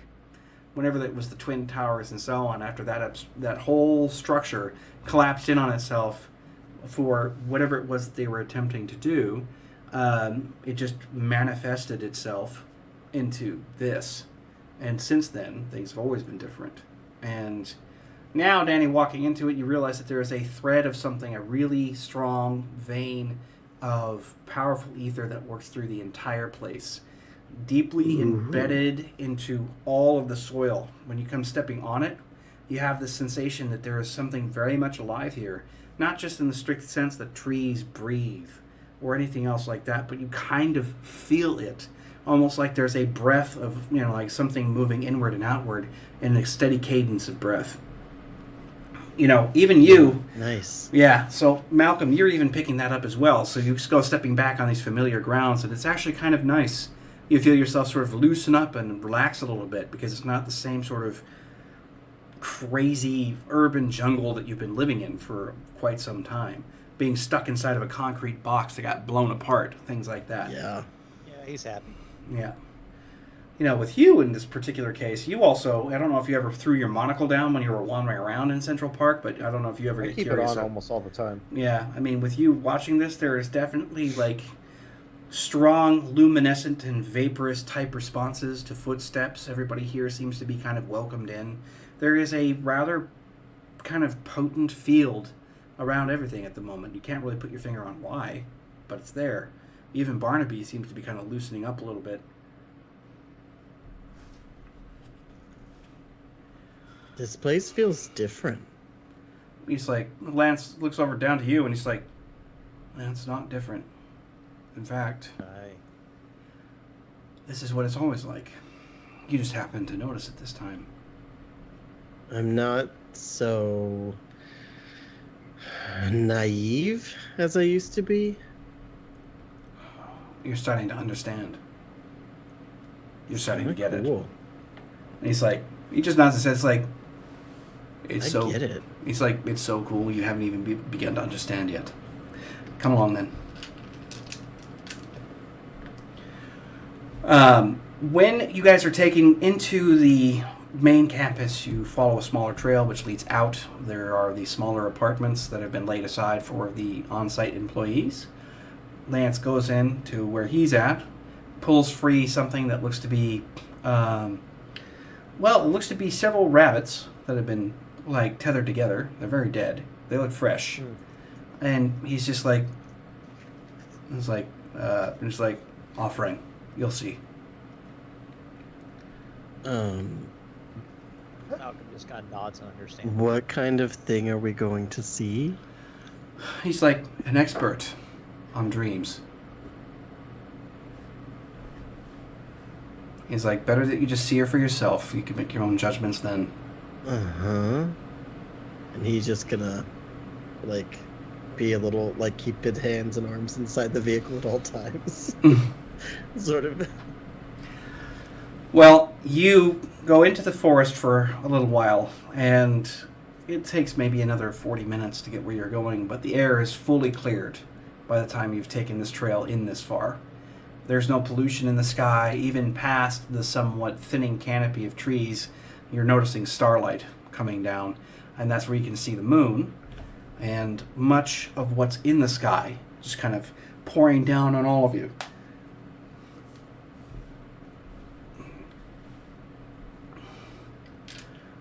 When you arrive at the small little clearing area, there is this kind of intense feeling of a change that's kind of visceral, right down into your pit of the stomach.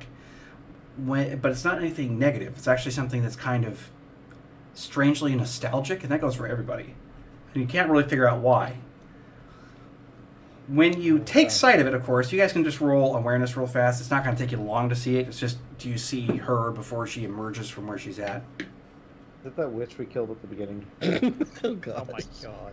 Yeah, you guys feel so comfortable Oh, my gosh. that the swamp hag is just hanging around. The hag. The Swiss mister. I've been looking for my sister. Have you seen her? Oh my She's a god. hag of the swamp. Oh my god.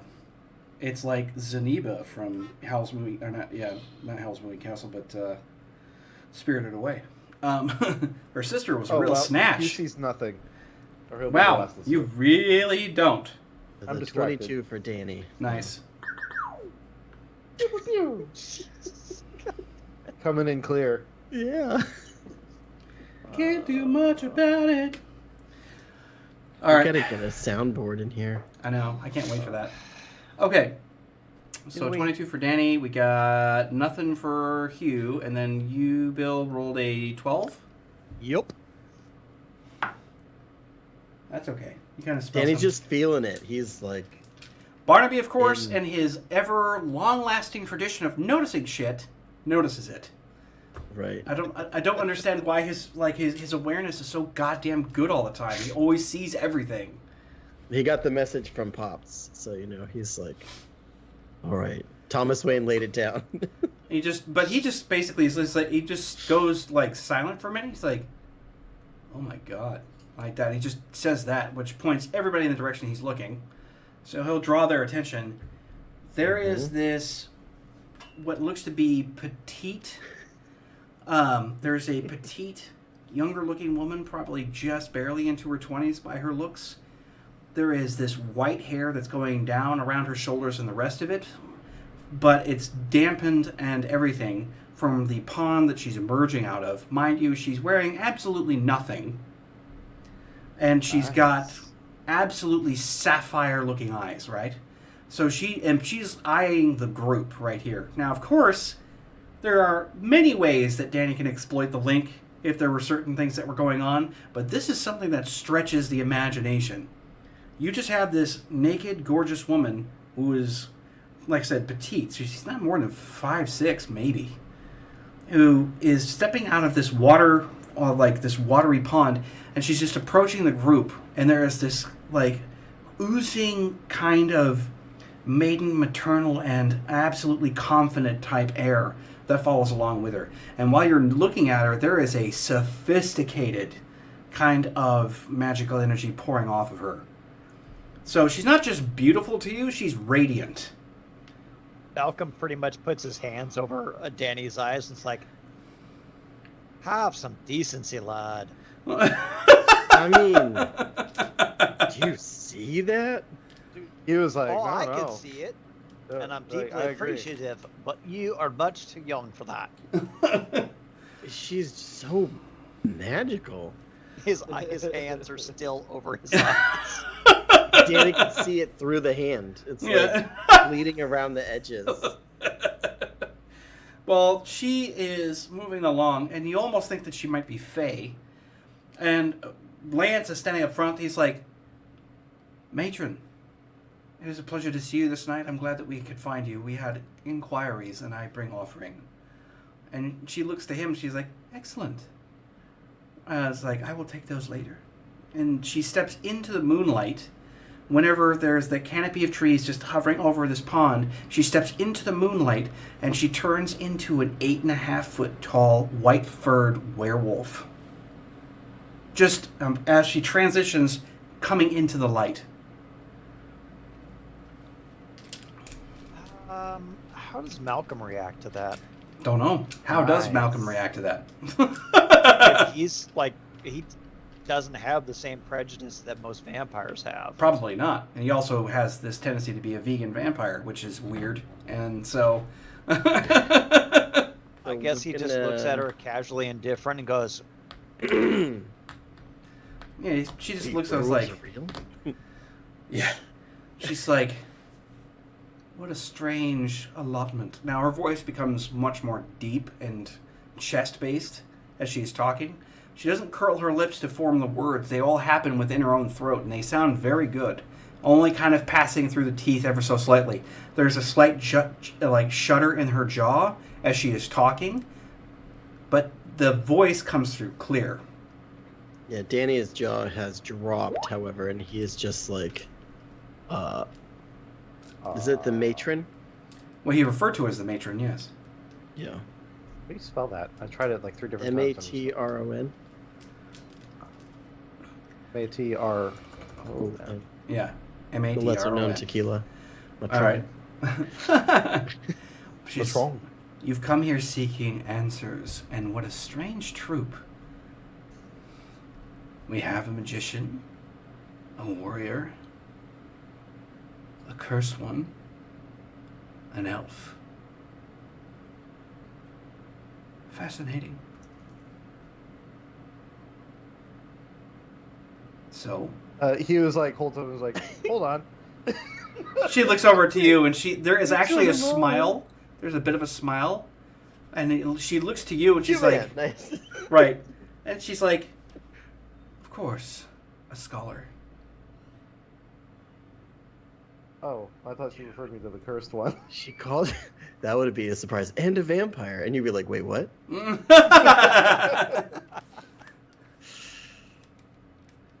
She called you a nerd.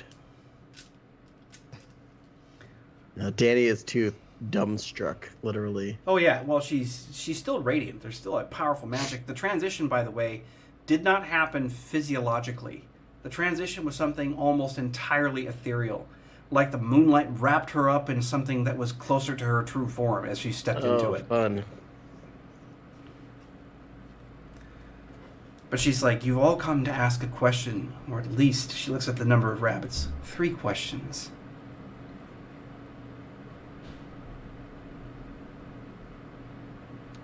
So you may ask them. You asked 3 questions? Is that for each of us? That's not a question. Boom. Gone. 1 down. She again That's just not kind a of question. smirks. She We just can kind ask 3 questions? Like, It's do like- we get 1 each? she's Or- like, it's just 3 questions. And then Malcolm's just kind of smiling, says, "You're going to have to forgive them. They are always like this." And there's just a subtle nod, but she just like, you may ask.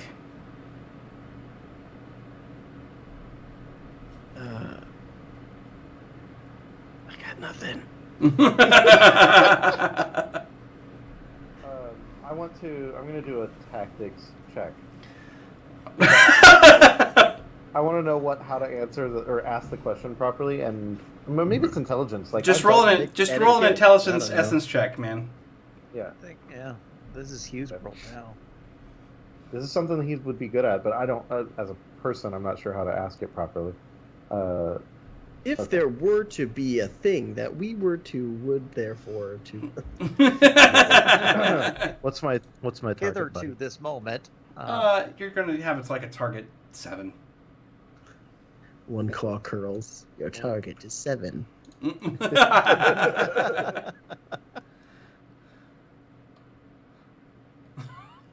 Stupid meta jokes. Wow. Okay. I don't know why it only said 2 because I had No, it's 5. 10, 9, 9, 9, No, 8. it's 5. You have 5 successes. Oh, I don't know why I saw 2 and 5. Okay. Well, the reason why you saw Damn, 2 is son. because of the explosion. Oh, I'm dumb. if we were to enter the dream world, what would be the flight speed of a... What do you mean? European? Is it African or European swallow? What? I don't know that. Ah! Anyway. Yeah, I mean, the way I want to ask the question is, obviously, first he's going to greet himself, Right. and asking how to help Silva. Like, that's the root of what he's trying to get at.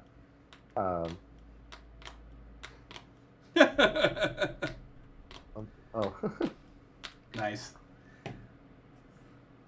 So how to help Silva? Like in his intelligence, what would be the best way to ask that question? Because if you just ask like, how do you help this person?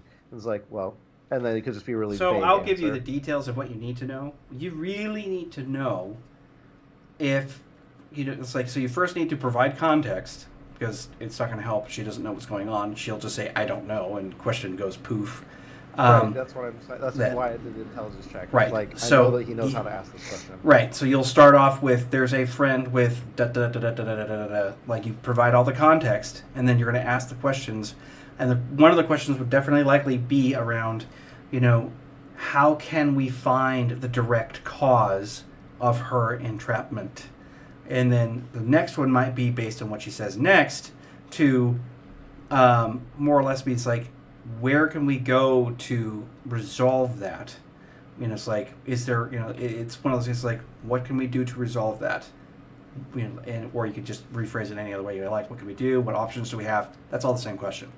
And then the third one is kind of like, those are the two main things, and it's kind of left up to you as far as the third one, if you even want to use it. Let's see here. The context, I'm writing this down. You guys can help me with this. This is all happening in a fraction of a second. Right, we're just going to say you do the spiel. You're like, this is what happened. Question. So, well, I'm making sure that I have my notes right. So we have a friend who is connected to the spiritual world and has been drawing these two into her dream. I don't think he was ever drawn into her dream, right? I think he was actually. Yeah, that's Was part I? of, yeah, we never did role play it, but you were drawn into it as well because there was obvious. You had contact with her. You did meet her in person through business connections, but I do believe it happened. Even if it didn't. Look at my notes. Yeah, I don't know. We'll have to check it out. Even if not, don't worry about it. But in this case, what you're going to really want to do is you're going to want to utilize the term Dreamwalker. That's important. Yeah. A friend who's a dreamwalker, who is currently not in her body, or has been entrapped outside of her body. I think that's the word that we want to use, right? Oh, yeah. Currently entrapped outside of her body. But Scott just typing.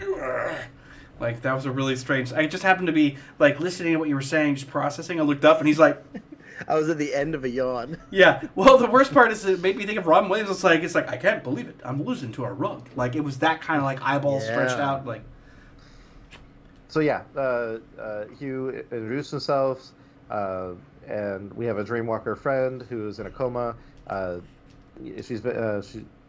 She's drawn us into her dreams recently, but now she's entrapped outside of her body. So my first question, Miss Matron, is how can we find the direct cause of her entrapment? Because we can't help her without knowing what's causing it. you might have to actually conduct yourselves as dreamwalkers to get a better perspective. These things can be done, and with those who are inspired by magic, usually can help enforce this. You luckily don't have to travel far. You just need to find a place in which you can actually incorporate what you need and dreamwalk yourselves. You can follow her thread, see where it goes, and see if it is entrapped by something, someone, or her own self.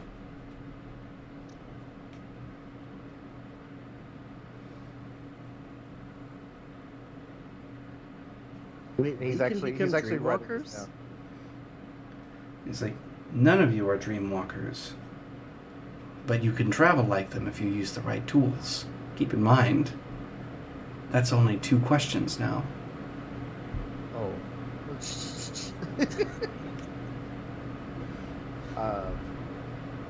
Yeah, I mean, so he was actually writing his what she was saying down because he's old school like that. Yep. I love that I can incorporate my OneNote into like his actual character traits. There's an advantage of eidetic memory, and you're like, this is the closest we have to it. Yeah. We have odds. Yeah.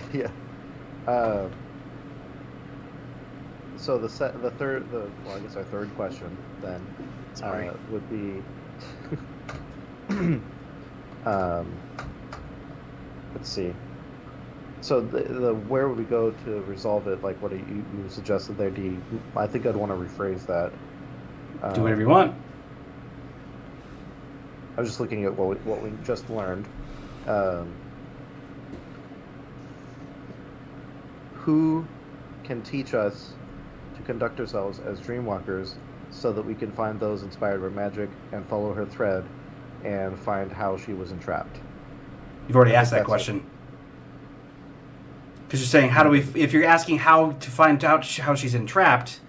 No. I'm saying who. Right. But like, that's a sliver of the same question. Oh, is it? Yes, because you basically how do we find the cause? Who do we figure out how to find out how the cause is? Like it's like you're only basically slivering the first question into a slightly more in depth one. Because the important information I heard, or at least wrote down, was that we need to act like dreamwalkers. We have Danny and Brenner who are inspired by magic. And to follow her thread, we need to act like dreamwalkers. And Right. then That's all implied in the original answer that she gave you. That all that's of what I wrote that down. is how you discover how she's being entrapped. But if you're gonna sit there and sort of like, what you want to find out then is like, once you figure out how she's being entrapped, what should you do in order to undo it? Like, and this is like, what should you do in order to figure out how to undo it? I see. It's an Yeah, so the open-ended question would question. be, how do I? Yeah, you how don't do have to we- be hyper precise. You just need to make sure that okay. you know exactly what the question is. You know, I think she the doesn't question seem to be is, how do we screwing with you. resolve it? She's not Yeah. Faye. She's not trying Yeah. to give you the most limited, truthful answer she can muster. That's not how this. Do the lawyering. Or Yeah. what do we need to cure her? Or Yeah. what do we Yeah, need what do to- we need to solve her entrapment? That would be the question. Yeah. it's Where do just- we need to do? Where do we need to go? Kind of thing. If it happens to be that it is herself that keeps her entrapped, it must be that you have to gently knock on the door that she's closed in your face. Find a way to communicate. It is the only means by which that she can actually undo what she has done. If this friend of yours is willing. If it is someone else or something else that holds her hostage, you will have to know what they are, which means that you will have to risk your own very mind understanding what it might be that has her entrapped. And mind you, if it is something like this, it's likely that the intention is hostile. Such cases can come across where it's not a hostile entity, but they're rare. You must be careful. Know what the entity is. Risk the chance of discovery. And once you know what it is, you will have to find someone who understands exactly how that operates to break whatever sort of spell or whatever sort of hold that entity has on your friend. It could require brute force, or cunning, or both.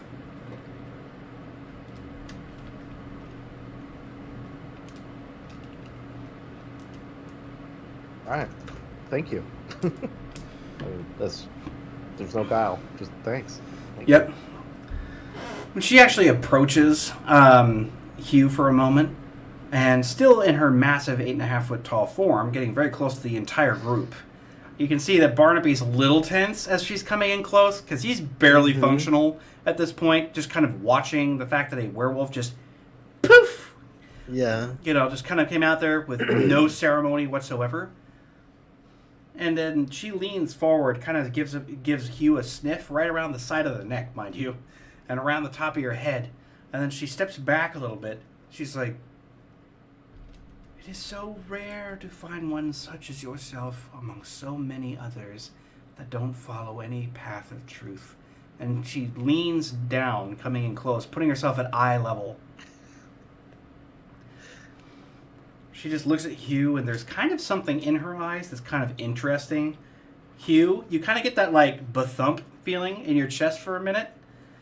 And she just kind of goes like, "I would like to see you again." Okay. Riz. I want to do a cool check. Okay. Brown chicken, brown cow. Let's see here. My cool is 7. Pulls a dog treat out of his pocket. Oh my god. You just got a milk bone. So, Leave that so- alone. Ooh. so what I want to do Oh, is dang. Yeah, dude, you fucking pulled that shit off. I mean, at this point, we've got that meme going where the glasses just go blomp, like that right over. Yeah. so he looks her in the eye and able to keep his composure. He's like, Smolder. "You have my card." Like he just holds, gives her the card. Is like, "I'll come see you whenever you need." In her enormous hand, that is, what she's got going on. Or smolder, please. Right, and then she takes the card, and it just kind of, like, gets enveloped by her enormous, paw. But she's just like,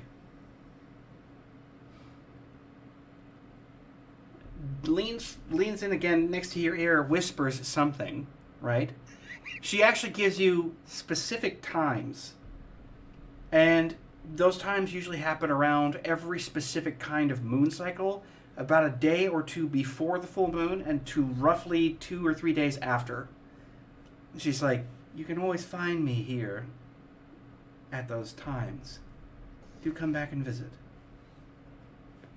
Absolutely. She walks over to where Lance is and holds her other paw out, and he just puts the rabbits directly into her hand. She just nods her head. Farewell, then. And steps out into the shadow again, becoming this incredibly gorgeous woman. God damn it, Scott. Comes this incredibly gorgeous woman again, sitting down at the edge of the pond, and starts to literally devour one of the rabbits, just sitting there and enjoying herself. Yeah.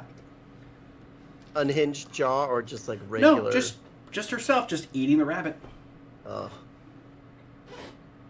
What's up? Did they get drained of their blood at least for Hugh first? Or not for Hugh, for Malcolm first? Yeah, they're partially dressed, yeah. You know, they've basically been gutted and cleaned. They don't have a lot of that going on. That was good. Good session. Yes, yes it was. And you's got a girlfriend. A really fucking dangerous one if he's like thinking that. I thought at first when she addressed everybody that she mentioned that he was the cursed one. Yeah, that's what I thought too. No, he just said, That's she like, said a hold cursed one, then you're like, hold on, and she's like, and a scholar, you know, because she was referring to Malcolm and his condition. It would have been so awesome if she goes, oh, and a vampire. Like, That's funny. good session. My face Was. hurts. Good session. Yeah, there was a lot going on there. Well, I mean, outside of the constant phrasing issues, and then... Deep thoughts with Thomas and Bruce. Yeah. Good Lord. Yeah. Well, and the other thing, too, is that I'm starting to push this into a specific story arc that I'm much happier with, so... I could tell. Like, I could tell that you're, A, pushing us, but B, that you are, it's got, like, a lot of teeth, so to speak. Yeah. Just like the matron. Oh, my God. Oh, come on, that was good. Yeah, I know. It was. That's the reason why I'm going, oh, my God. Because they just keep coming, and it's like... I don't real. There shouldn't be silver tier dad jokes coming at me. You don't have kids. I think that's always a win if we're able to completely lose it multiple times. Yeah, that's the good part. Absolutely. Yeah, this was our A game. Well, we got a lot done too. I can't wait until we can actually do a fully sized session. I'm talking like 4 to 6 hour time slot. Like I really want to be able to pull that off. Someday it shall happen. We were going to try for like once a month, right? Like That was the on a initial Saturday idea, or Sunday. Yeah. We got some other projects kind of running at the moment. But obviously, I'm going to let you all go. But before we do, we have that website we've been spamming in chat for a while. It's starting to come up. And, so that's ShadowsRPG.com. You can check it out. It's a landing page. It's going to be slowly developing over time. Well, probably not so slow. It's going to be going, though. We're I think putting new Scott's stuff been in. getting the bug. He's been Yeah. all over it. Yep. It's I figured out how to add more pages, so Ooh. I can have a whole page for character creation. Yes. Which will be fantastic. And I want to start taking You have some to make stuff sure into account. to block, make sure that there's a login for the Patreon, so they can't only see it if they pay the money.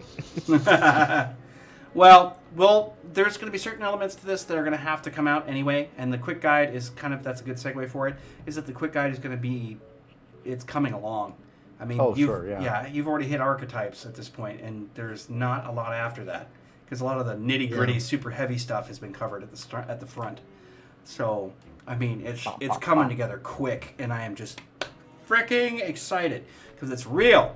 I want to print myself out an actual paper copy eventually, but my printer sucks. So It was so okay. So I printed this, right? Yep. And I'll just turn off my background. Yeah, because we want to see this. I can print it off, D. My printer will be able to print it. I can Okay. get some nice thick paper too. So Yeah. That's It's, so good looking, man. It's What like size I just paper do you have? Is that this A3 or A5? this is no, this is just 8.5 by 11. I just stapled it in the middle. Oh, This is just like when regular you're holding paper. it up sideways, it didn't look like 8.5 by 11. It looked longer. Yeah. No, I just printed it in the middle, or Oh. stapled it in the middle, It like it was looks bound. so good. It And looks so so, good. like, I'm really happy with bouncing the microphone around. Really happy with like how Yeah, the layout's coming. And, That's one of the ones that kind of hit me really hard. I was like, wow, that's so perfectly set up. It's perfect. yeah. So it's like fun. It's like character history. Why are they fighting? Yeah. What's the history? Are they, lovers, best friends who turned enemies? Which trope do you like? Yeah. You know, Yep. You can come mentor with and student. Like, it's just, it's been a blast to put together. So Yeah. Well, and this has come such a long way. We're pushing on our 3-year anniversary in April. yeah. Kind of wild. Like, I can't freaking believe that. But Yeah. So lots more to come. I'm 26 pages in. The goal is 40. at least around that area. And like I said, it can smidge over the top of that if we have to. But Well, there's it's, You're planning on making it so that it would be 8.5 by 11 pages then? yes. So the Front way and that back. it's bound is so the way that it's bound, that packets are done. I can't think of what the term is, but they're done in 8-page increments. yeah. So Okay. front, back, both sides of the spread, right? Mhm. So you have like front, back, Yep. both sides, and you do 2 of them together, and then that is then folded in. So then you do another set of 8, and that's folded in. Another set of 8, and that's folded in. Got it. So that you can just run a center staple down the middle, and then it creates, The a spine. proper Yeah. spine. So if you were doing 40 pages and you had it front and back, really what we're saying is it would use, what, like 15 full pages then? Because So think how yeah, that there would be plays out. outside cover, inside of cover, right, and then that's page 1, 2, 3, 4, 5, 6, 7, 8, 9, 10, 11, 12, like that. So what's yeah. the math equal to? Because I'm gonna print it It's out. even. Right? If you do 40, those 8-page Yeah. segments feed into it perfectly. So like, yeah, that's great. I mean, if it's 40 pages, it's 40 pages. Yeah. Like, it just says 40, and then I literally just stapled, like staples along the edge. Yeah. I have a not a huge amount of printing I can do every month because I have a subscription to HP's thing. I have Uh, that too. Yeah, It's but I got cool, the except 99 for cents a month because I We're only such print nerds. We got a printing subscription. Yay! Like- Yeah, it just sends you ink. Yeah, so I'll do it for you, D. Okay. Once we have the thing, I'll print it out and I'll staple it for you and I'll deliver it to you. The draft. Yeah, sounds like a plan, man. Plan. Dude, there's a UPS store opening like 2 blocks from my kid's school. Like, oh dang it, they're gonna get some business. It's gonna be fun. Yep. Sponsored, All not So- sponsored by UPS. Yeah. Well, All right, Yeah. thanks everybody. yep. Everybody have a good night. Everybody.